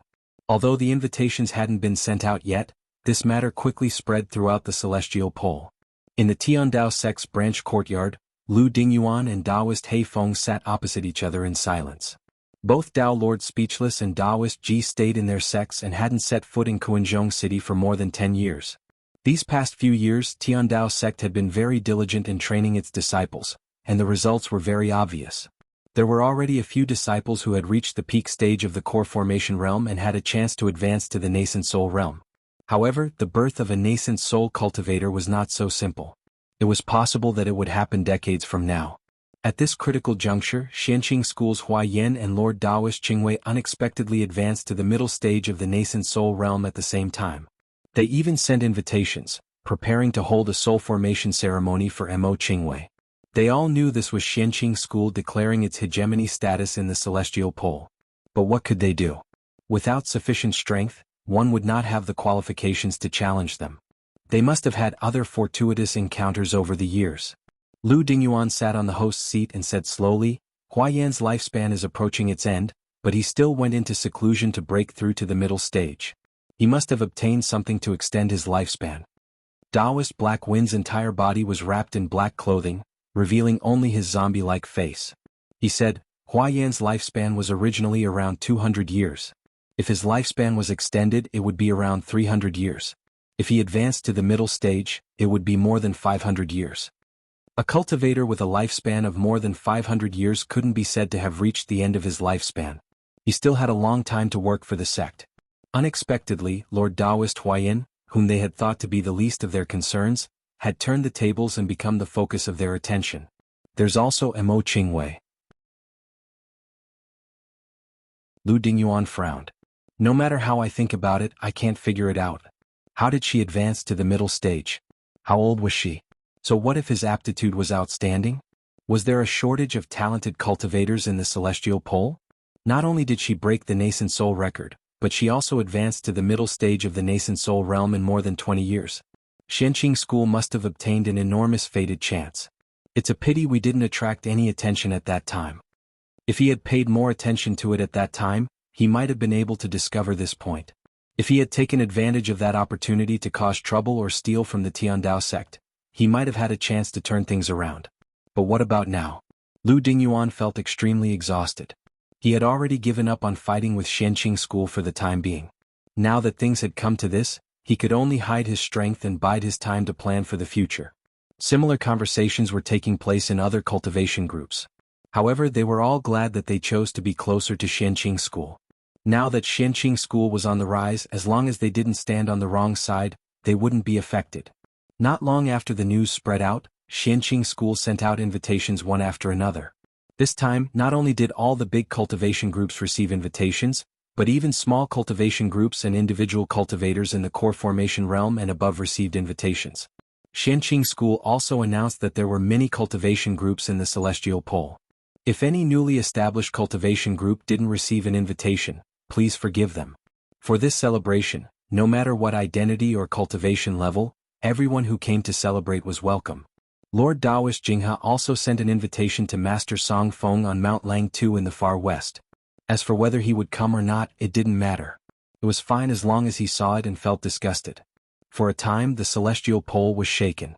Small cultivation groups and low-level individual cultivators cheered thunderously. Many cultivators traveled day and night to Mount Taikang, intending to participate in this grand event together. Xianqing School's market square and guest courtyards on the mountainside were all open to the public. For a time, people came and went, jostling each other's shoulders. All the shops made a lot of money. The shops near Shenqing School also made a lot of money. Because there were too many cultivators, all the guest courtyards were full. Tents were set up everywhere at the foot of Mount Taikang. These shops rented tents, so their business was very good. 3 months later, even low-level cultivators who walked slowly gathered on Mount Taikang. The soul formation ceremony, which was also the middle stage of the nascent soul realm, was finally held. 2 days before the ceremony, Shenqing School opened its main gate. Except for the school's important places, everything was open to guests. Immediately, many cultivators poured in. People came and went everywhere in Shenqing School like a market. Of course, these places didn't include the Immortals' caves of the nascent soul cultivators. Extreme Abyss Valley was still quiet, but from time to time, people climbed to the peak to see the scenery of the nascent soul cultivators' Immortals' caves. The layout of Extreme Abyss Valley and the mechanical eagles made them exclaim in admiration, and they were even more in awe of the nascent soul cultivators. On the day of the soul formation ceremony, the huge square on the main peak of Shenqing School was densely packed with cultivators. For those who couldn't stand, several nascent soul Lord Taoists worked together to cast a mysterious technique and set up floating cloud platforms in the middle of the square. This greatly broadened the horizons of many low-level cultivators. This kind of mysterious technique couldn't be cast by non-nascent soul cultivators, so they might only be able to see it once in their lives. When the time came, Luo Fengxue, wearing a crane cloak and a hibiscus crown, walked out in a dignified and calm manner and stood in front of the tens of thousands of cultivators. Fellow Taoists, today is the day of Lord Taoist Qingwei's soul formation ceremony and the celebration of Lord Taoist Huayan's advancement to the middle stage. Many of you have traveled thousands of miles to come here. I'm Bing Xen, the current sect head of Shenqing School. On behalf of all the disciples of Shenqing School, I would like to express my gratitude to all of you and welcome all of you. After she finished speaking, she bowed. Many cultivators in the square, regardless of their cultivation levels, returned her salute. Luo Fengxue stood up straight again. Her eyes were calm and without a trace of nervousness. Now, I announce the start of the soul formation ceremony. Lord Taoist Jinyang, the head Grand Supreme Elder, please preside over it. At this moment, all the nascent soul Lord Taoists stood in front of the great hall of the Three Pure Ones. All of them wore tall crowns and feathered robes, looking sage-like and imposing. As soon as Luo Fengxue finished speaking, Lord Taoist Jinyang, who stood in the first place, walked out. Luo Fengxue stepped aside and he stepped forward. Fellow Taoists and disciples, I'm very honored to be standing here today. Before today, I never thought there would be a soul formation ceremony like this. My sect's disciple, Qingwei, formed her nascent soul when she was only 180 years old. Now, at the age of 208, she broke through the early stage and became a middle-stage nascent soul cultivator. I'm very excited to stand here. I hope my sect's disciples will follow Qingwei's example and persevere in pursuing the path of immortality. His impassioned speech made the blood of Shenqing School's disciples boil and made other cultivators revere Shenqing School's strength even more. Now, Qingwei, please come forward. Once Lord Taoist Jinyang finished speaking, everyone's eyes were focused on the end of the square not far away. A person stood under the gate. She wore a Taiji crown, a Taiji Taoist robe, a pair of 8 trigram shoes, and an immortal crane feather robe. She looked graceful and elegant, as beautiful as snow. Under the protection of Shenqing School's disciples on both sides, she slowly passed through the crowd and walked towards the great hall of the Three Pure Ones. There was a sudden commotion in the crowd. Many people shouted, "Look, that's Lord Taoist Qingwei." Someone looked at her and couldn't help but say, "She's really young." Someone sneered at the person in front of him. Nascent soul cultivators must be young. How can you tell from their appearance? Look at Senior Ding Wan from Biyun sect and that Lord Taoist Miaoi. Aren't they both in their 20s? The person in front of him flew into a rage out of humiliation. If you can't tell, don't tell other people can't. Oh, then may I ask how you can tell? How can I tell? Why should I tell you? Asterisk asterisk asterisk. All the noise stopped when Mo Chenga walked into the great hall of the Three Pure Ones. Lord Taoist Jinyang looked at her with a smile and led her into the hall. She knelt and kowtowed to the patriarch, saying, "My sect's disciple, Qingwei, formed her nascent soul at the age of 180 and broke through to the middle stage at the age of 208. Mo Chenga respectfully kowtowed to the patriarch's statue, kneeling 3 times and kowtowing 9 times. She didn't relax even for a moment. After kneeling, she stood up and bowed deeply to Lord Taoist Jinyang. Disciple Qingwei formed her nascent soul and advanced to the middle stage. I'll never forget the sect's great kindness. For the rest of my life I'll do my best to care for disciples and support the sect. Lord Taoist Jinyang nodded with a smile. I'm deeply gratified that you have such thoughts. He then led her out of the hall again and kowtowed to his master. This was already the third time Lord Taoist Jinghe was kowtowed to by a disciple in the nascent soul ceremony. He was immensely proud of himself, but he didn't show it on his face. His expression was still solemn and his attitude was calm. Disciple Qingwei was able to form her nascent soul and advance to the middle stage today because of Master's 100 years of care. I hereby kowtow to thank Master for his kindness. Please reprimand me, Master. Lord Taoist Jinghe smiled and looked kindly at Mo Tiange, who was kneeling in front of him. He said, My disciple Qingwei, you're talented, smart and successful at a young age. It's rare for you to have a peaceful mind and be upright. For more than 100 years, I've seen you diligently and tirelessly, and I'm very gratified. Now that you've set foot on the great Tao, I have nothing to reprimand you. I only have one sentence for you. If you can persevere, you'll have a chance to reach the great Tao. Mo Tiange kowtowed. Thank you for your words, Master. Without Master, Qingwei wouldn't be where I am today.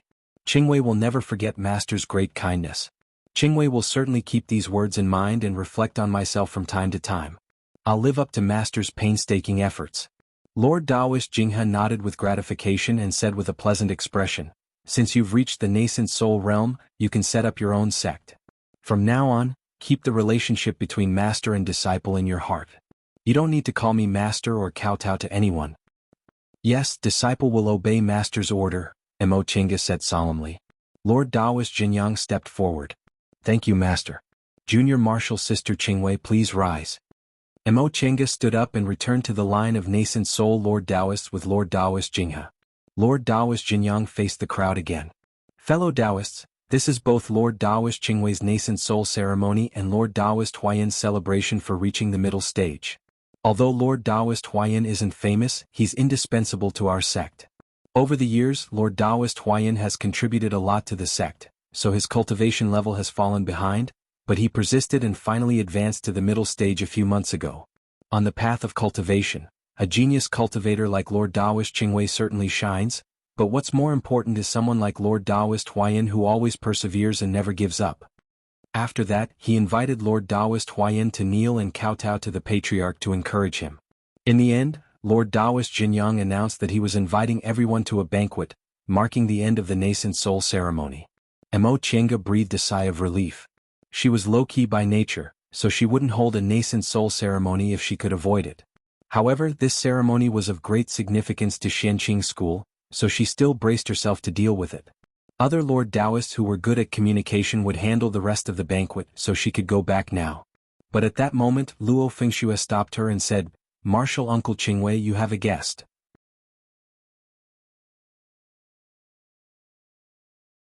Chapter 628.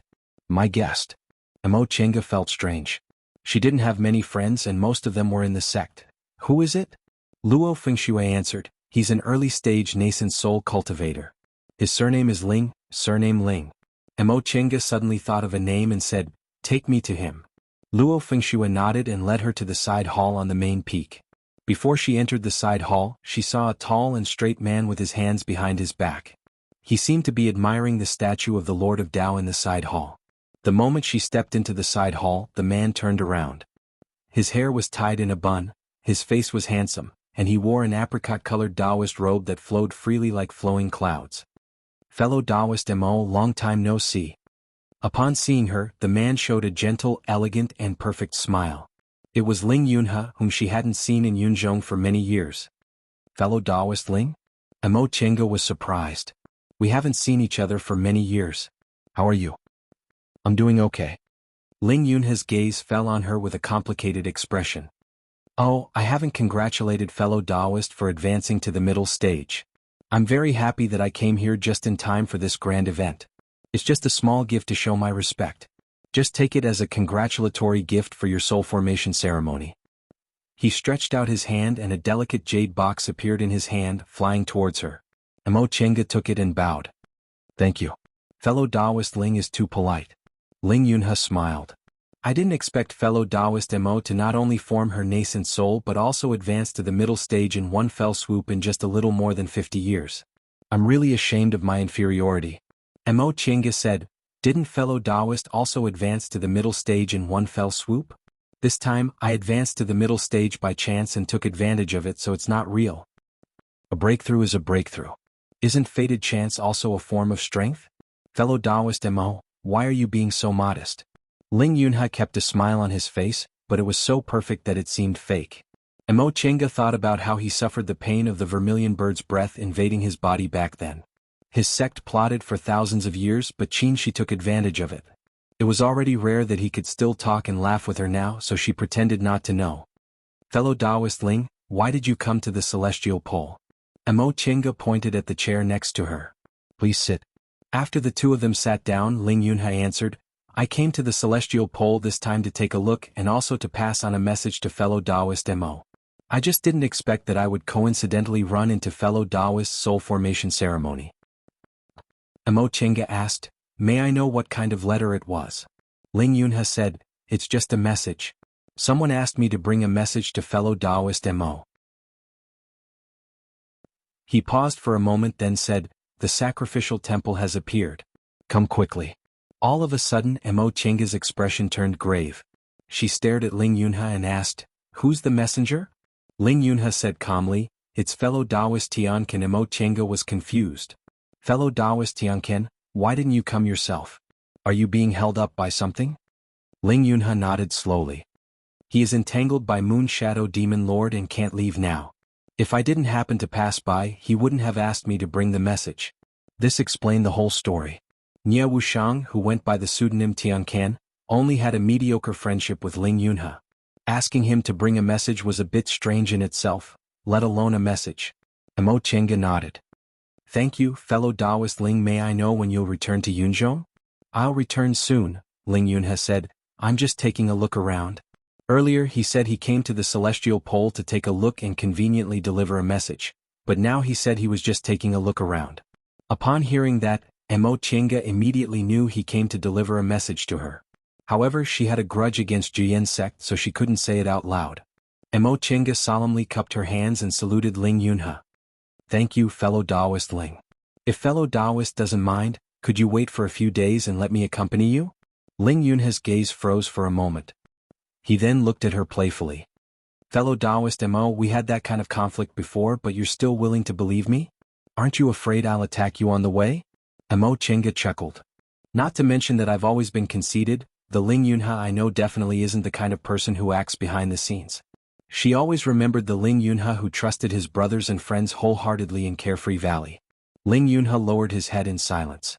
A crack appeared on the perfect smile on his face. In the end he sighed and said, I hope I'll always be this Ling Yunha. In the next moment he raised his head and put on the perfect mask again. Fellow Taoist Mo, where can I rest? Mo Chinga said happily, thank you, fellow Taoist Ling, for being willing to wait for me. Ling Yunha waved his hand. I was also invited by fellow Taoist Tianqin, so it's just convenient.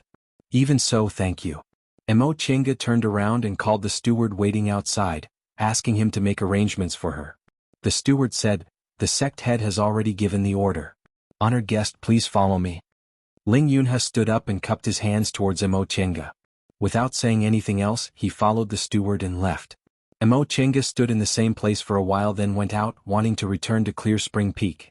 Unexpectedly, when she arrived at the Three Pure Palace, she saw Qin waiting there. She quickly went to greet him. Why didn't you go back? Qin smiled.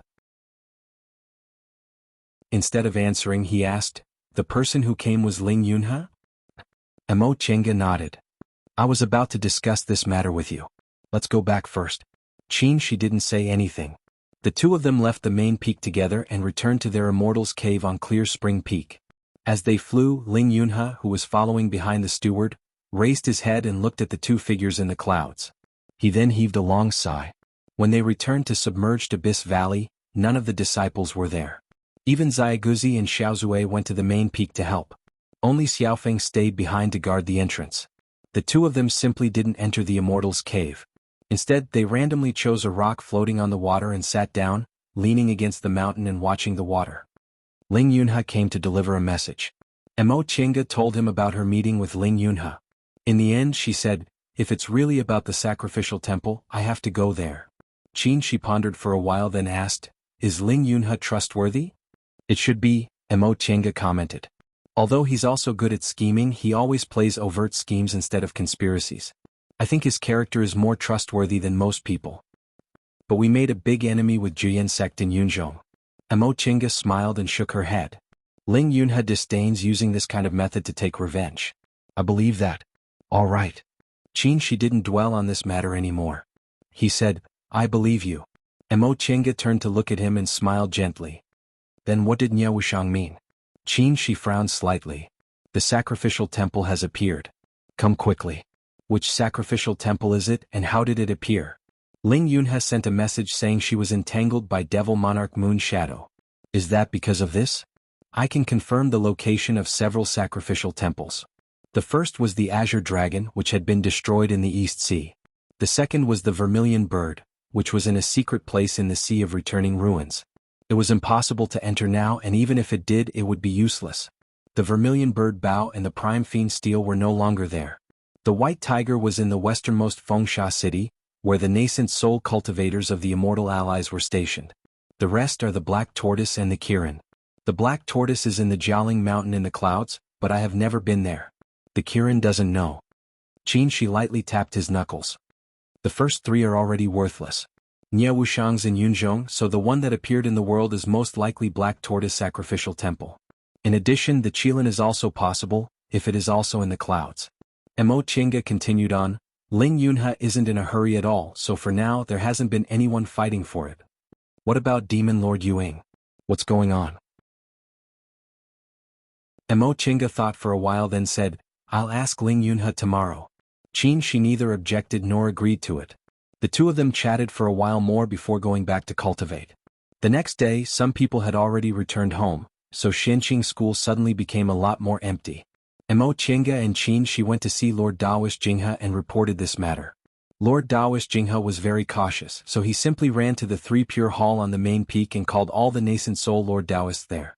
After listening to this matter, Xinjiang, Huayan, and the others had the same opinion.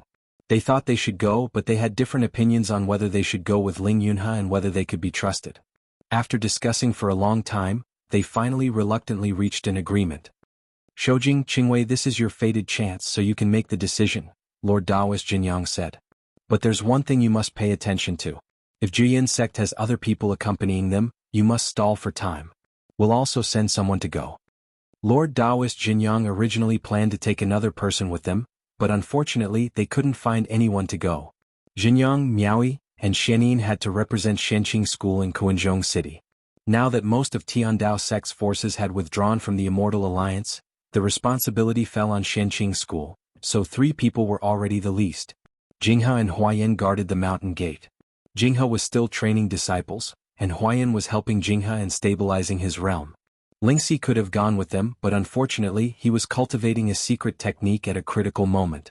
If he stopped abruptly, it would be very harmful to him. Therefore Lord Daoist Jinyang sighed. No matter how many nascent soul cultivators there were, they wouldn't be enough. Qinshi nodded. We know. Lord Daoist Huayan hesitated for a while and asked, I'm still worried about you too. Qingwei, is your friend really reliable? He had asked this question several times. Mo Chinga said helplessly, he's really reliable. Don't worry, senior martial brother Huayan. Qinshi thought about it and said, maybe we can find a helper. Everyone's gaze fell on him. Mo Chinga asked, who? Jing Xingji. Qinshi's answer was within her expectations. Mo Chinga really wanted to roll her eyes, but there were too many people, so she held back. You really trust him? Qinshi said, I told you I've known him since I built my foundation. Although he's not a good person, he's one of the few people I can trust. Jing Xingji? Lord Daoist Jinyang was confused. Lord Daoist Jinghe said, he used to be Zhongguang's precious disciple. Venerable swordsman Zhongguang was from the same generation as them, so Lord Daoist Jinyang also knew him. Later on, he also heard that after Venerable swordsman Zhongguang died, he left behind a disciple who was quite marginalized in the sect. However, Venerable swordsman Zhongguang's friendship with them was very ordinary, so there was no need for him to intervene in other people's sect affairs for his disciple, so he didn't know Jing Xingji's name. So it's him. I seem to have heard that this boy betrayed the sect. Lord Daoist Jinghe rolled his eyes. He wasn't afraid of being embarrassed. After that boy betrayed the sect, he advanced to the nascent soul realm. Old man Yuanying later looked for him. In my opinion, he'll return to Gujian sect sooner or later. Lord Daoist Jinyang thought about it and said, since you trust him, it's up to you.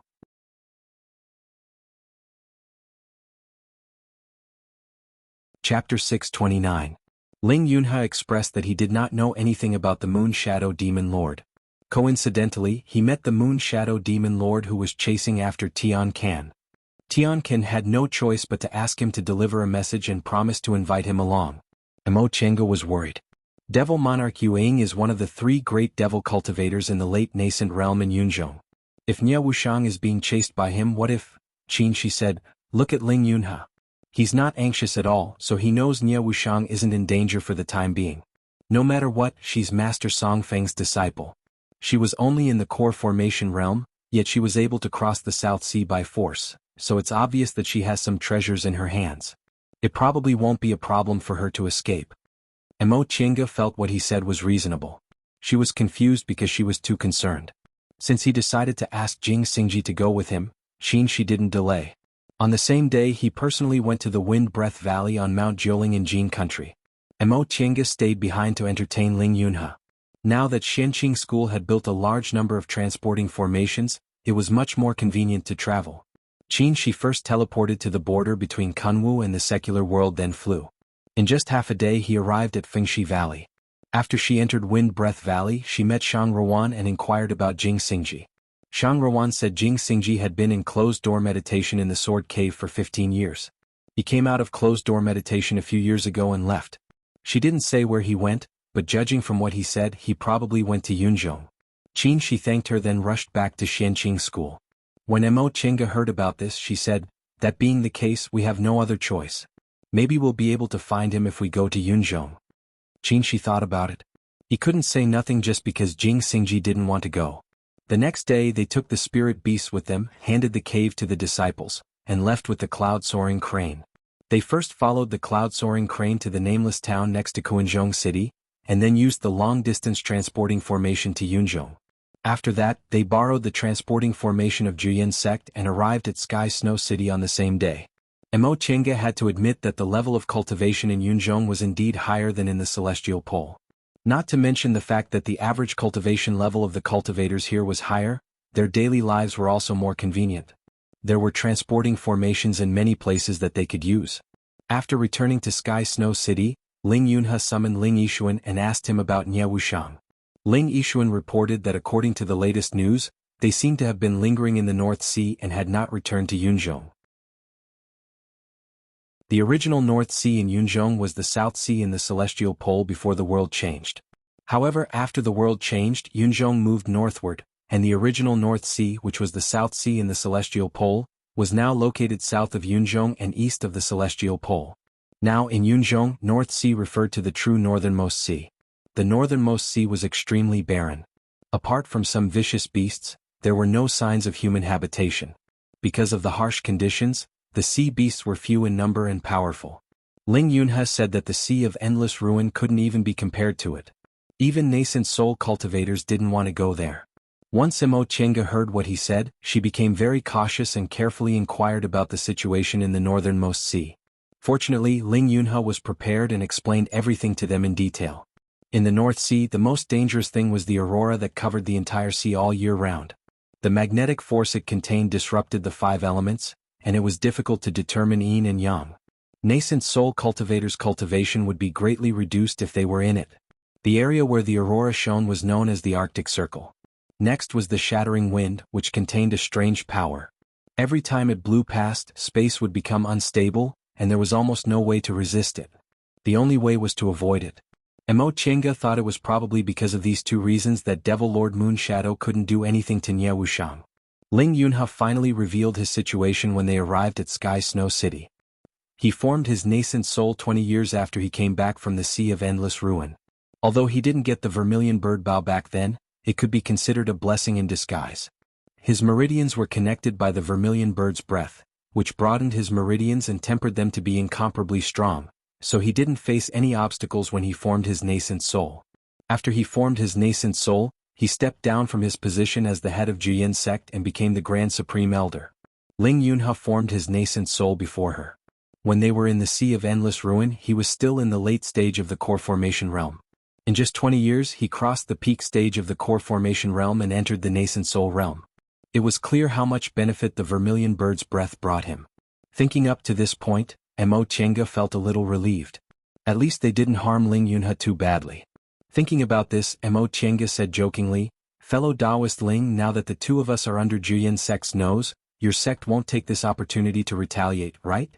Ling Yunhe smiled faintly. All these years, Martial Uncle Yuan Mu hasn't recovered from his injuries, and Martial Uncle Iron Face is about to pass away. Jiyin sect isn't in the mood to make trouble for you too. Really? Mo Chenga stopped smiling. She also had a part in Jiyin sect's current situation, so she'd better not say anything. After a moment of silence, both sides had nothing to say, so Ling Yunhe said, "You two should rest first. We'll set off after we get some definite information." They naturally didn't have any objections, and it wasn't convenient for them to have any. They rested in Sky Snow City for a day. The next day, Ling Yunhe set off after getting the latest news about Nie Wuxiang. They still used a long-distance transporting formation along the way, directly transferring from Sky Snow City to North Pole Island. The current North Pole Island lived up to its name. Among the confirmed continents, it was the northernmost one. In just over 20 years, North Pole Island, which used to be bustling with people coming and going, was now desolate. All the shops had been moved and the residents were nowhere to be seen. The streets were empty, and in the bleak cold wind of the North Sea, the shop signs that hadn't been blown away were tottering, looking extremely desolate. Upon seeing this, Ling Yunhe sighed. In the past, who could have foreseen that North Pole Island would actually have such a desolate day? Human and material resources are no match for the power of heaven and earth. They'd also seen the former North Pole Island, but compared to the one in front of them, it was practically two different worlds. In the cold wind, a hunchbacked figure slowly walked over. When he arrived in front of him, he revealed an old face. "Master Immortals." The old man respectfully bowed to the three of them. "There's no one left on North Pole Island. If you came to trade, you'd better go back quickly." The old man was just a mortal, so he couldn't see their cultivation levels, so he made such a guess.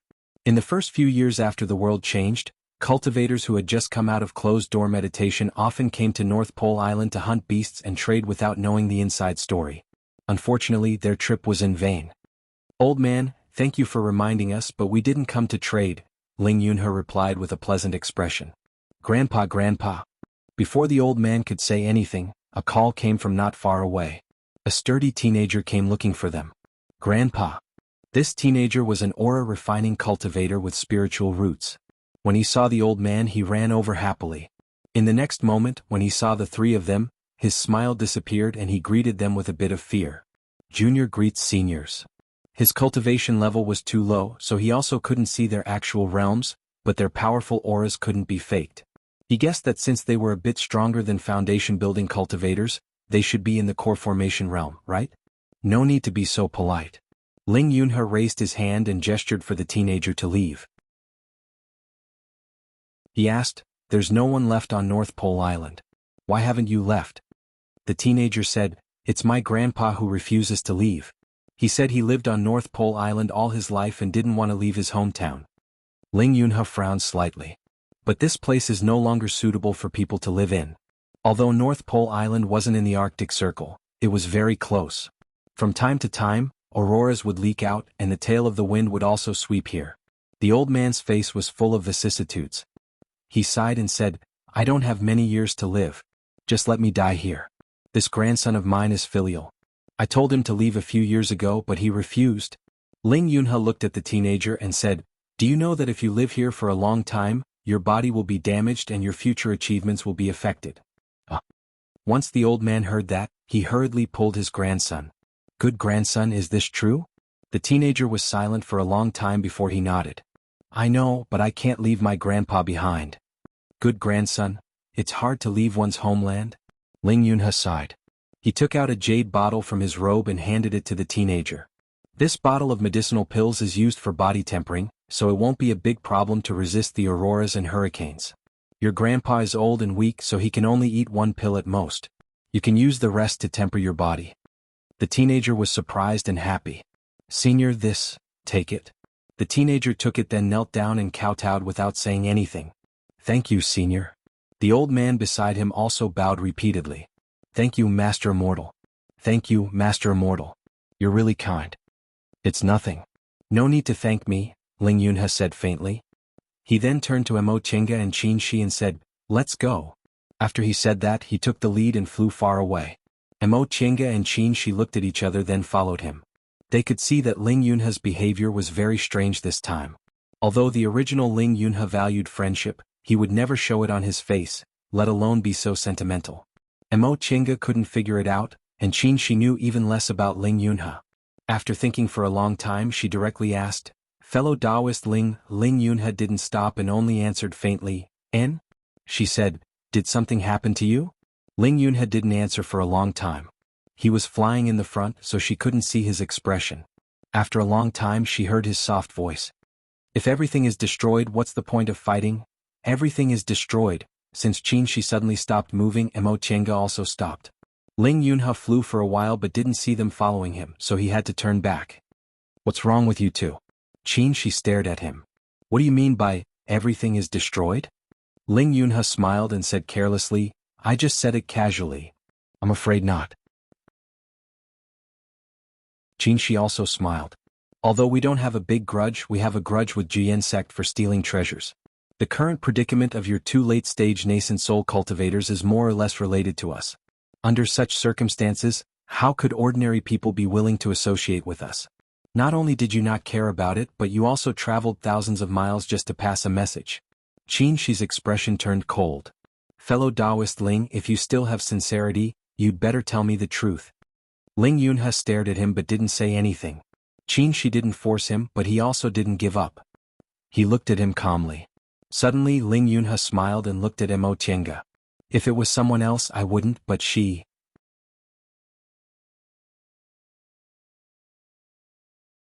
Chapter 630. When he said the word her, Ling Yunhe paused and stared at Qin Shi with a faint smile on his lips as if he was waiting for Qin Shi's counterattack. To his disappointment, Qin Shi didn't react and just stared at him. After a long time, Ling Yunhe sighed. "Are you too confident or don't you care?" Seeing that Qin Shi still didn't answer, he said seriously, "Don't pretend you don't understand." He was determined to hear an answer. Qin Shi finally opened his mouth, but he just shook his head. "This is between us, so I don't know where to start."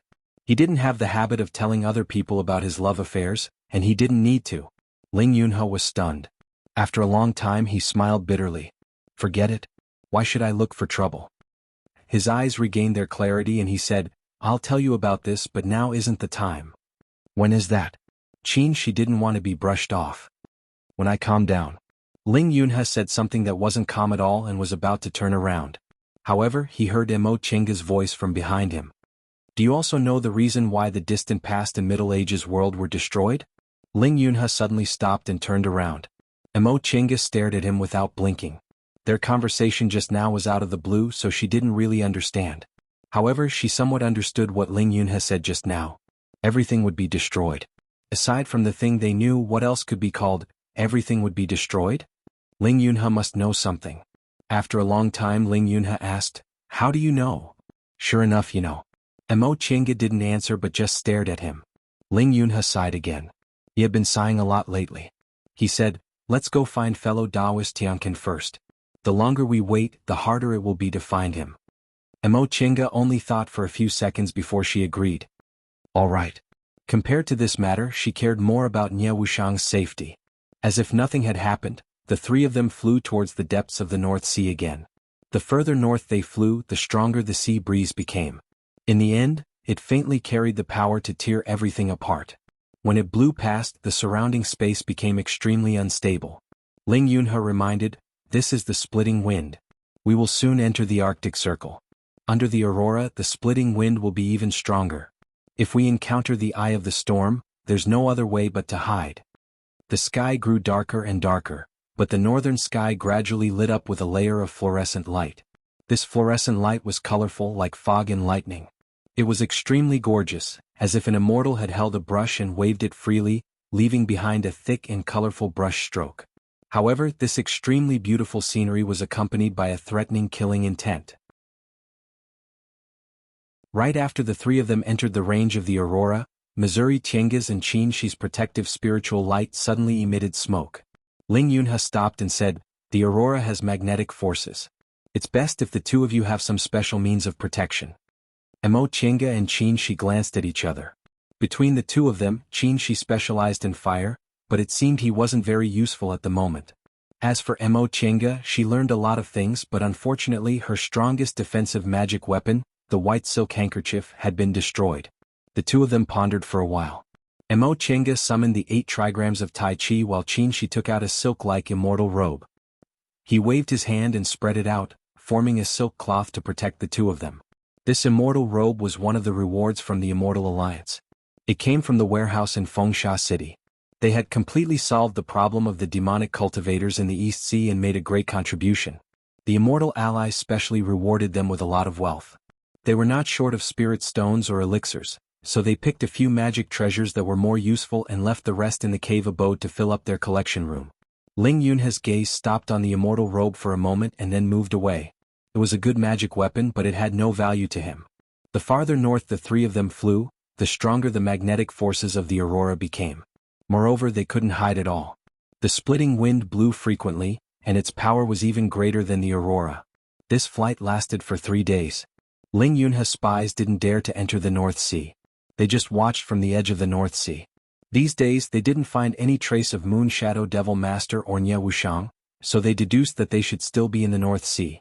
As for where they were, they could only find it themselves. Fortunately, Nie Wuxiang left a primordial spirit tablet to Ling Yunhe, so he could roughly sense the distance between them. They could be sure that Nie Wuxiang was still safe. A sharp sound rang in their ears. The turbulence in the space caused by the splitting wind instantly intensified. Ling Yunhe's expression changed. Not good. The eye of the wind is coming. The three of them looked up. Not far away, huge gray vortexes sucked the sea surface. Wherever they passed, the sea surged, the ice floes shattered, and huge waves were set off without exception. "We have to hide for a while," Ling Yunhe said hurriedly. "The power of the eye of the wind is definitely not something we can resist. Even late nascent soul cultivators can't resist it." Mo Tienga looked around and frowned. "There's seawater and ice flows here. Where can we hide? The bottom of the sea?" Ling Yunhe nodded. "Yes, the bottom of the sea." He paused for a moment, then added, "Most of the demonic beasts in North Sea hide at the bottom of the sea. We must be careful when we enter the sea." The eye of the wind was moving. Before long it would reach their position. After Ling Yunhe finished speaking, he dove into the sea without hesitation. Qin Shi didn't waste any time. He spread his immortal robe and threw it to Mo Tienga. He then shook his arm to summon the sword formation and also dove into the sea. Mo Tienga didn't say anything. She could only put on the immortal robe and follow him. Under the influence of the splitting wind, the seawater was also turbulent. Fortunately, they were all nascent soul cultivators, so this little turbulence was nothing to them. By the time the eye of the wind reached the sea above their heads, they had already dove deep into the sea and couldn't be affected. In the past few days, there hadn't been any trace of living creatures on the sea surface.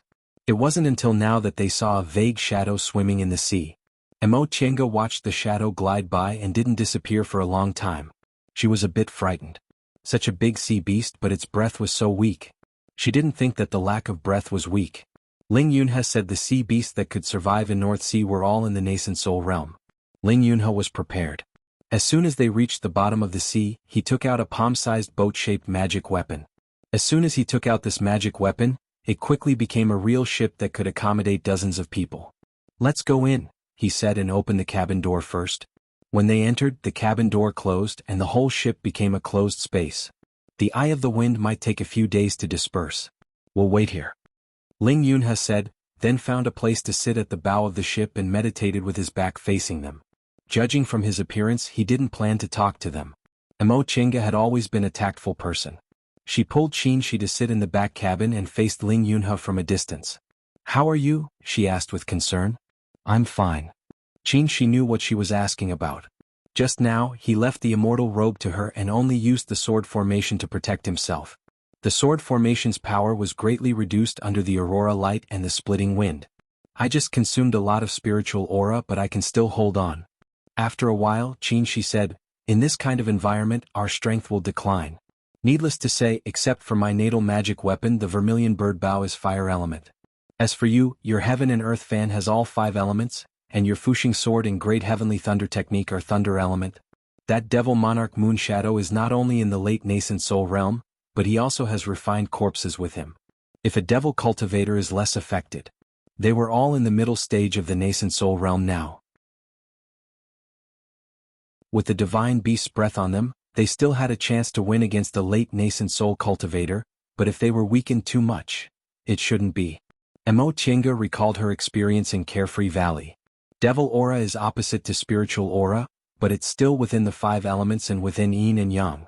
Filthy aura and dead aura are all unique existences that can affect devil aura.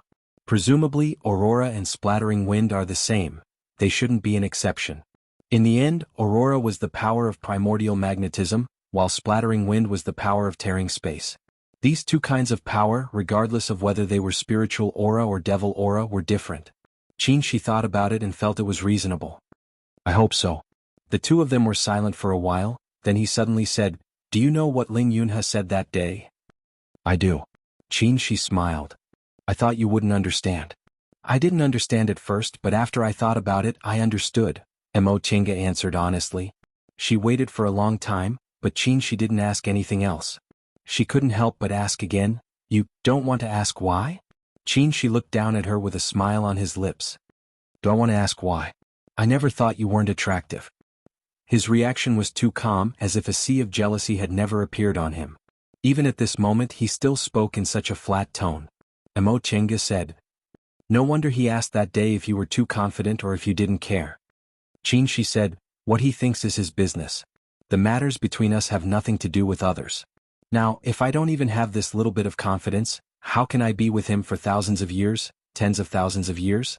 Feelings are never something that can blossom and bear fruit in a moment of impulse. Suspicion and doubt will only wear away its existence. If it's worn away one day, that'll be the evil we brought upon ourselves. Seeing that Mo Chinga was staring at him, he smiled. What's wrong? She sighed and said, I know now. In fact, I'm the one who lost. She raised his eyebrows, expressing his confusion. Mo Chinga smiled but didn't answer. The splattering wind blew for 2 whole days. 2 days later, Ling Yunhe stood up. Mo Chinga and she also stood up.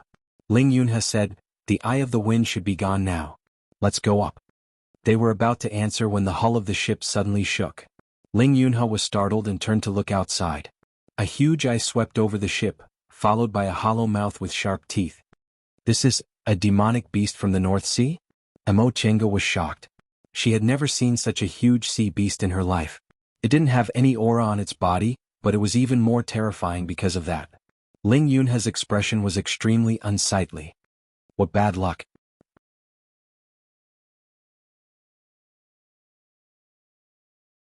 Chapter 631. Fellow Taoist Ling? Mo Chinga and she didn't act immediately. After all, they were inside Ling Yunhe's magic weapon. Ling Yunhe looked at the sea beast outside with a gloomy expression.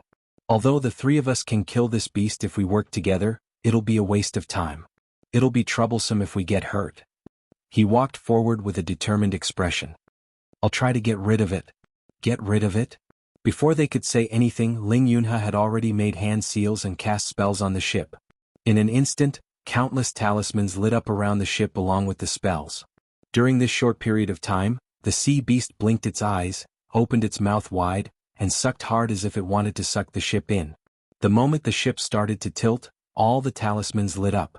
Spiritual aura was transmitted from the spirit gathering formation on the bow of the ship.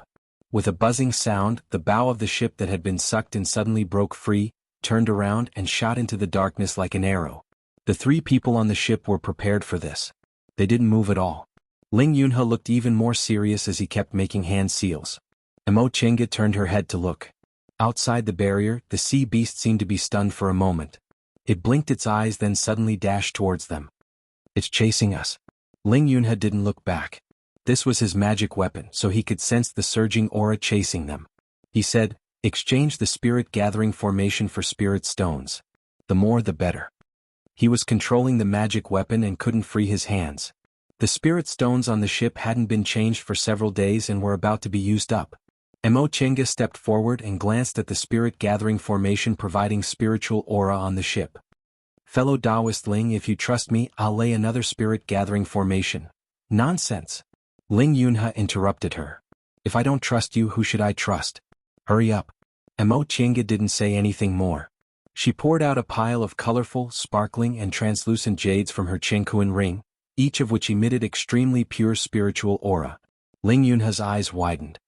You actually have so many crystal jades. These crystal jades were obtained from the Immortal Palace in the returning ruined sea. Jian sect also obtained many ancient cultivator relics, so Ling Yunhe also had crystal jades. However, he was only a junior and didn't have many, so he only got about 10 of them. Mo Chenga, on the other hand, poured out dozens of them. Mo Chenga didn't pay any attention to him. With a flick of her sleeve, several crystal jades were placed in the original main positions of the formation. Then, her nimble hands quickly dismantled the spirit gathering array. As she dismantled it, she rearranged it. In just a moment, a brand new spirit gathering array was set up.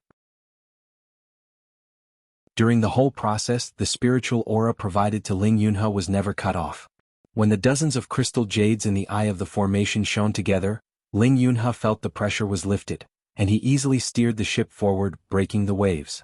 It should be enough to maintain full speed for several days, right? Mo Chenga retreated. Ling Yunhe said, with so many crystal jades, is there even a need to ask? In a battle of magical powers between nascent soul cultivators, a single crystal jade could sometimes affect the outcome of the battle, let alone so many crystal jades.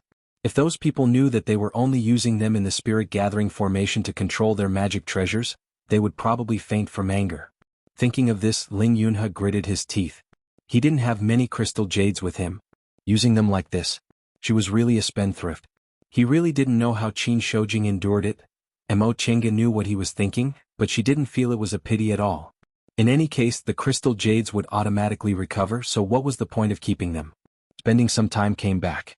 With the support of the abundant spiritual aura from the crystal jades, Ling Yunhe steered the magic treasure ship forward at full speed. At first, the sea beast behind them followed slowly, but later, as if it was provoked, it chased after them fiercely. This sea beast originally lived in the North Sea, so it was extremely fast. Moreover, it wasn't afraid of aurora or splitting wind, so it didn't have any misgivings when chasing them. Even if Ling Yunhe steered the magic treasure ship to the extreme, he could only guarantee that they wouldn't catch up. In the blink of an eye, more than an hour had passed. The sea beast was still chasing them, and the magic treasure ship maintained its fastest speed, not daring to relax for even a moment. Will it keep chasing us? Mo Chenga couldn't help but ask. This was also the first time Ling Yunhe faced a sea beast in the North Sea, so he didn't expect it to be so fast. With a serious expression he said, I don't know. Demonic beasts were much more patient than humans when they encountered their prey. If this sea beast regarded them as prey, it might chase them to the ends of the earth. But if they didn't run, they could only kill it. Normally, beast cultivators wouldn't surpass the 10th rank. They had 3 nascent soul cultivators here, 1 in the early stage and 2 in the middle stage. Killing a sea beast was nothing difficult. However, Ling Yunhe also said the sea beasts here were very hard to kill, so it would definitely take them some time. If they got injured, it would be better to run if they could. How long will it take to chase us like this? Don't we want to save time? Qin, she said with a frown after more than an hour had passed. We won't waste time, Ling Yunhe said casually. Our current direction is the direction where fellow Taoist Tian Can is. What? Mo Chenga said anxiously, what if we don't get rid of it halfway? Do we take this sea beast to save people? We'll talk about it when the time comes. Ling Yunhe was a bit annoyed while operating the magic treasure. If worst comes to worst, we can just abandon this thing and leave on our own. Mo Chenga didn't say anything. Anyone with eyes could see the value of this magic treasure ship. Although it couldn't compare to a flying boat, it was much more exquisite. It was worth all the wealth of an ordinary nascent soul cultivator. Ling Yunhe didn't take this thing out at the beginning, so he probably cherished it very much. Now he said these words most likely out of anger. After a while, Ling Yunhe calmed down and said, if we can't get rid of it in 3 days, we'll get off the ship and kill it. This ship consumes a lot of energy, so it's not worth staying here for too long. Mo Chenga and Ling Yunhe naturally didn't have any objections. Okay, we'll listen to fellow Taoist. Ling Yunhe was afraid of alarming other sea beasts at the bottom of the sea, so he simply floated to the surface and broke the waves. On the surface of the sea, the aurora was unobstructed. The magic treasure ship let out a soft cry and its shield lit up. It continued to ride the wind and waves without any pause. Emo Chenga looked down. In the spirit-gathering formation, the crystal jades gathered spiritual aura even faster. She knew Ling Yunhe was right. Sailing on the surface of the sea like this consumed spiritual aura very quickly because they had to resist the aurora and the wind. Although they could afford the consumption of crystal jades, as Ling Yunhe said, it wasn't worth it. Once the crystal jades were consumed, it would take time to recover. If they ignored the sea beasts behind them, flying at high speed under the aurora was indeed a beautiful scene rarely seen in the world. The aurora in the sky was like mist and lightning, clear and misty. There was no sun or moon around them, but the brightest stars in the world were like golden sand in the darkness. It would be even better if they could feel the sea breeze at this time. Unfortunately, the sea breeze here was the wind of the wind. If it blew directly on their bodies, it would be fatal. Emo Chenga watched for a while. When she turned around, she saw Qin Shi cultivating again. She shook her head, calmed her mind, and sat in meditation to adjust her breath. After a long time, they suddenly heard Ling Yunhe's voice. Emo Chenga and Qin Shi woke up at the same time and turned to look at him. Ling Yunhe didn't turn around, but he said to them, "Fellow Taoist Tiancan is coming towards us." As soon as he said that, the two of them said at the same time, "What?" The primordial spirit tablet sensed it. The primordial spirit tablet. Then it shouldn't be wrong. Emo Chenga thought about it and felt uneasy. We're dragging a sea beast now. If Demon Lord Moon Shadow is following fellow Taoist Tiancan. She didn't need to continue. They all knew how bad the situation was. Whether it was the sea beast or Demon Lord Moon Shadow, they weren't afraid if they worked together, but if they met, abandon the ship. Kill the beast. The next moment, Qin Shi stood up and summoned the three-yang real fire sword. Killing the sea beast before they met up with Nye Wuxiang was the best way to deal with it. If Demon Lord Moon Shadow wasn't following them, everything would be fine. If he was behind them, they would have time to fight him. Ling Yunhe naturally understood. He cast a spell and the cabin door opened silently. Let's go. Qin Shi took the lead to leave the magic boat after glancing at Emo Chenga. Emo Chenga summoned the jade bone puppet, gave it the Fuxing sword and jumped out. As soon as she got out of the boat, the three-yang real fire sword flashed, and the vermilion bird's flames spread out. Qin Shi attacked directly. Emo Chenga didn't hesitate. She waved the heaven and earth fan, and a ball of golden lightning flew out from it, turning into countless golden rays that sprinkled down like a golden rain. At the same time, the puppet wielded the Fuxing sword and slashed at the sea beast. Ch. They all hit it. The sea beast's body stiffened, but it wasn't injured at all. This beast has been attacked by aurora and hurricanes all year round, so its skin is extremely tough. Ling Yunhe came out of the boat, turned the boat back to the size of a magic weapon, and put it back into his Chengkuan bag. After that, a light flashed and a stream of light appeared in his hand. It was like a crescent moon, cold and gloomy, tangible but intangible. After advancing to the nascent soul realm, his natal magic weapon was refined again, and its appearance was very different from before. It was originally just a crescent moon-shaped jade knife, but now it turned into a cold light as if it was really moonlight. Seeing the sea beast, Ling Yunhe's eyes narrowed. Your magic weapon can actually hurt it? Hoo. This sea beast looked terrifying, but it couldn't roar. It could only make a hoo sound that sounded like it was spitting bubbles. It seemed to have just reacted. It opened its mouth, spat out a string of bubbles and tried to bite them. The three of them fled in different directions and attacked separately. The vermilion bird's flame blotted out the sky and covered the earth, the golden lightning rain took advantage of every gap, and the moonlight essence was as fast as lightning. This sea beast didn't seem to know how to dodge, so it took all of them head-on. For a moment, the sea was turbulent and huge waves were set off. Hoo, the sea beast was furious. It bared its sharp teeth and twisted crazily. Chi. As it twisted, the sea beast's pitch-black skin emitted a layer of luster. This luster was like fog and lightning with a gorgeous brilliance, and it triggered a strange aura. Under this aura, the three people's spiritual aura became chaotic.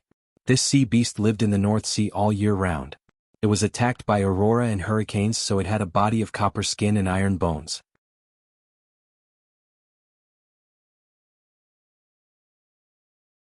Chapter 632.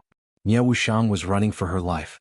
She knew her luck had always been bad, but she didn't expect it to be this bad.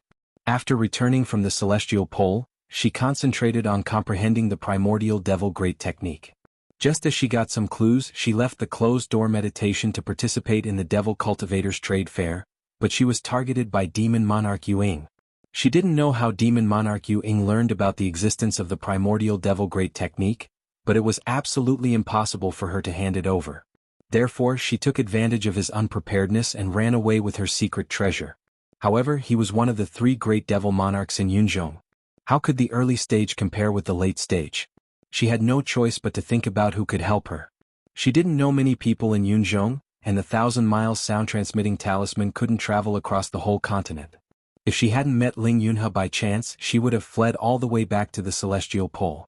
Even if she asked Ling Yunhe to help her, she didn't dare to have too much hope. She only had a little contact with him, so who knew whether he would really run for her or not. Fortunately, Jing Xingji was in Yunzhong and received her 1,000-mile sound-transmitting talisman. If he came smoothly, the 2 of them might have a chance if they worked together. Jing Xingji, why hasn't this bitch come yet? She had been running for half a month. In order to escape, she used most of her secret treasures. If she kept running, she might as well hand over the primordial devil great technique. That being said, Nie Wuxiang didn't slow down at all. She knew too well the terror of a late-stage nascent soul cultivator and didn't want to put her fate in someone else's hands again. This was the 3rd time Ling Yunhe had taken a restorative panacea. His spiritual aura was gradually overflowing, and the watery moonlight was released again. The moonlight was clear and misty, but it carried a cold, killing intent. The sea beast swung its tail crazily. Its body was dripping with blood, dyeing the sea red. He took a moment to look at the other 2 people, feeling very puzzled. These 2 people hadn't taken anything like restorative panacea, so why did they still look full of spiritual aura? He didn't have much time to think.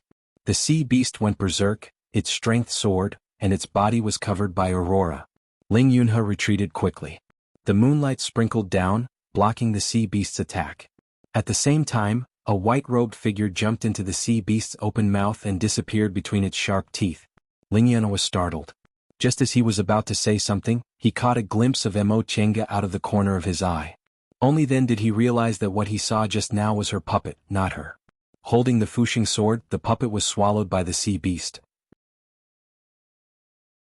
Not long after, the sea beast became even more berserk. For a moment, wind and waves surged and auroras flickered. The 3 of them controlled their respective Dharma treasures and retreated far away. Blood flowed out of the sea beast's mouth. Then a gleaming sword tip appeared on the sea beast's abdomen. Slash! The Fuxing sword flashed with lightning as it cut open the sea beast's abdomen. The sea beast writhed madly for a while before slowly calming down. Mo Chenga wiped her face, then retrieved the puppet and the Fuxing sword. I finally killed him. Qinshi sword light flashed and went into the sea beast's huge head. Before long, he took out a colorful ball of light that looked like countless stars moving inside. Is this a beast core? Ling Yunhe nodded and said, this beast is not an ordinary beast. Its beast core contains magnetic force and tearing force. It cannot be consumed like an ordinary beast core. Qinshi nodded and looked at him inquiringly. Fellow Taoist Ling Yunhe waved his hand. Thanks to you guys we killed this beast. I don't want the beast core. He glanced at the sea beast and said, if possible, I want its hide. Qinshi smiled. Qinshi showed a slight smile. Please. The 3 of them skinned the sea beast and dismembered its body. Fellow Taoist Ling, before standing up again, Mo Chenga looked at Ling Yunhe with a smile and reached out her hand. My crystal jade. Ling Yunhe curled his lips at her appearance. Stingy. Although he said that, he still took out the crystal jade she put on the boat and gave it back to her. Although he said he was stingy, Ling Yunhe knew dozens of crystal jades could cause a chaotic battle between nascent soul cultivators. How could he give them away for free? She was already very generous when she was willing to give him the crystal jade. A devil aura suddenly arrived, getting closer and closer to Nie Wuxiang. Nie Wuxiang didn't even dare to look back. In the past few days she encountered countless dangers.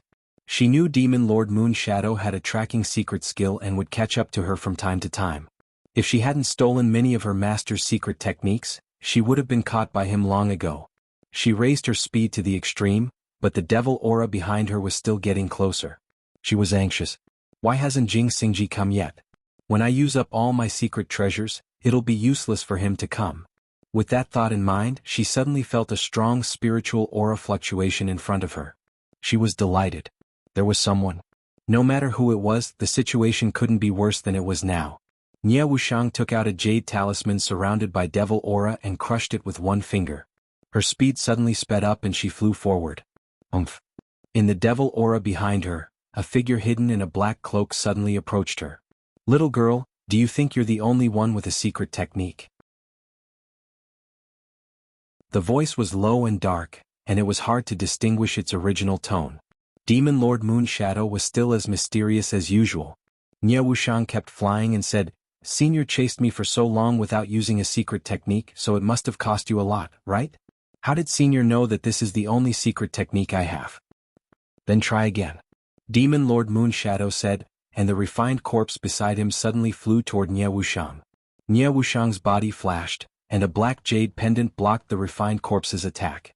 Nie Wuxiang shook her sleeves, and a strand of primordial devil chi flew out. It turned into a ray of starlight and suddenly exploded, blocking Yuing Devil Monarch for a moment. Just in front, hold on for a while more. With that thought in mind, Nie Wuxiang crushed another demonic talisman. 3 people. Sensing each other's aura, they also flew toward her. Nie Wuxiang prayed in her heart, hoping that they were not enemies. 2 middle stage and 1 early stage. Not Mo Qingwei and the others. Nie Wuxiang was a little disappointed. She only hoped that they wouldn't make things difficult for her. Just as she was thinking about that, her primordial spirit suddenly sensed something, and the place it sensed was just in front of her. Nie Wuxiang was delighted. Were they the helpers Ling Yunhe found? Fortunately, there were 2 middle stage and 2 early stage, so there was still hope to deal with Demon Lord Moonshadow. Nie Wuxiang rushed forward wildly. Demon Lord Moonshadow sneered behind her. Do you think these few people can help you? You're too naive. They're coming. A black dot on the horizon was getting closer and closer, followed by 2 black clouds. Ling Yunhe's spirits rose. Mo Qingge saw Nie Wuxiang at first glance and went to meet her. When she saw the person in front of her clearly, Nie Wuxiang was overjoyed. Qingge. This was the first time she called her by her name. When they met, Mo Qingwei's name wasn't there yet, only Mo Qingge. Meeting again after a long time in a crisis, she instinctively called this name. Mo Qingge was stunned, then she smiled. Wuxiang. The 3 of them attacked Demon Lord Moonshadow, who was behind Nie Wuxiang. Qin Shi didn't hold back at all. He mobilized the Vermilion Bird's breath in his Yang spiritual bead and used the sword formation Vermilion Bird burns the heavens. Countless sword auras converged to form a vast and mighty sea, rushing toward Demon Lord Moonshadow. Mo Qingge did the same. With a howl, an azure dragon appeared from the heaven and earth fan and spat out a golden thunderbolt, which turned into a golden curtain of rain and covered Demon Lord Moonshadow. When the 2 of them used their full strength, the cautious Ling Yunhe was no longer strong enough. A crescent moon sprinkled down clear light to meet the refined corpse. Nie Wuxiang quickly retreated behind them, grabbed a handful of devil cores and swallowed them. The primordial devil aura on her body soared and turned into a huge black cloud. Humph, a few juniors. Demon Lord Moonshadow waved his cloak, and the demonic aura in front of him surged. The refined corpse rushed toward Nie Wuxiang. The demonic aura met the sea of swords and the golden rain. Chi, chi, chi. It was just a soft sound, but it began to swallow each other. The demonic aura was strong, so it gained the upper hand at first. However, the sea of swords and the golden rain were more tenacious. They were extinguished a little, but they kept burning, forming a corner. When the sea of swords and the golden rain began to counterattack, Demon Lord Moonshadow was shocked. His cultivation level was higher, and his magic art was more powerful, but he was strangely restrained. Whether it was the sea of swords or the golden rain, they both carried a vast and holy aura, which seemed to naturally restrain him. Demon Lord Moonshadow couldn't help but think of the azure dragon that appeared just now. Could it be that these people practiced a cultivation technique that could restrain demonic arts? He didn't have much time to think. On the other side, Qin Shi took out the Vermilion Bird bow. The Vermilion Bird's flame in the Yang spiritual bead surged out again. As he pulled the bowstring, a flame arrow was formed. The bow was like a full moon, and the arrow shot toward the heavenly wolf. Qin Shi let go of the bow, and the Vermilion Bird arrow flew out, drawing a perfect arc and shooting toward Demon Lord Moonshadow. Demon Lord Moonshadow wanted to dodge, but he was trapped by the sea of swords and the golden rain. It was like he was in a quagmire. In this urgent situation he used a secret technique and suddenly disappeared. Chi, it was still a soft sound, but this sound was much more powerful. Although Demon Lord Moonshadow had teleported, he was still swept by the tailwind of the vermilion bird arrow, and a large mass of demonic aura was burned. Oh! He stared at the vermilion bird bow in Qingxi's hand, hatred in his heart. This was the vermilion bird bow that Jian sect had plotted for 100,000 years. It was indeed a spiritual magic weapon with a spirit. He knew he was defeated. His original body was blocked by these two juniors, and his refined corpse was blocked by Ling Yunhe and the others. He couldn't kill them. He unfolded his cloak, rolled up the refined corpse, and tried to escape. At this moment, a dazzling light suddenly burst out from his body. His sharp intent soared into the sky, and his killing intent was threatening. A sword cultivator's sword. Demon Lord Moonshadow was terrified. It was fine if he was defeated by these juniors fair and square, but what was going on with this sword cultivator who suddenly appeared? He was a dignified late nascent soul cultivator, one of the 3 great devil monarchs in Yunzhong. Had he fallen to this point? This sword cultivator was stronger than all the sword cultivators he had met before. His strength didn't lie in his cultivation level, but in his sword intent. His whole body disappeared in the sword intent. Only the sword intent existed, but he wasn't. Therefore, when he restrained his killing intent, he was invisible and intangible, but when he released his killing intent, his sword intent soared into the sky. Since his attack didn't succeed, the sword cultivator retreated far away. He looked at Demon Lord Moonshadow with a smile and shouted at the juniors, "I'm not late, am I?" Nie Wushang snorted from afar. "Everything is settled, Great Master Qi Lai. It's better to come at the right time than to come early." Jing Xingji shouted and said to Demon Lord Moonshadow, "Senior, you're old. You have to accept your old age. Now, the world belongs to us young people." Demon Lord Moonshadow snorted coldly. "You want to keep me here? You're still too young." As he spoke, he turned around, turned into a wisp of black fog, and went far away in the blink of an eye.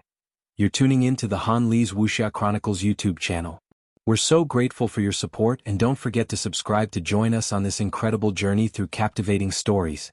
Your generosity through donations truly makes a world of difference, as it's the primary source of revenue that allows me to expand and enhance this channel for you. Thank you from the bottom of my heart for being a part of this adventure.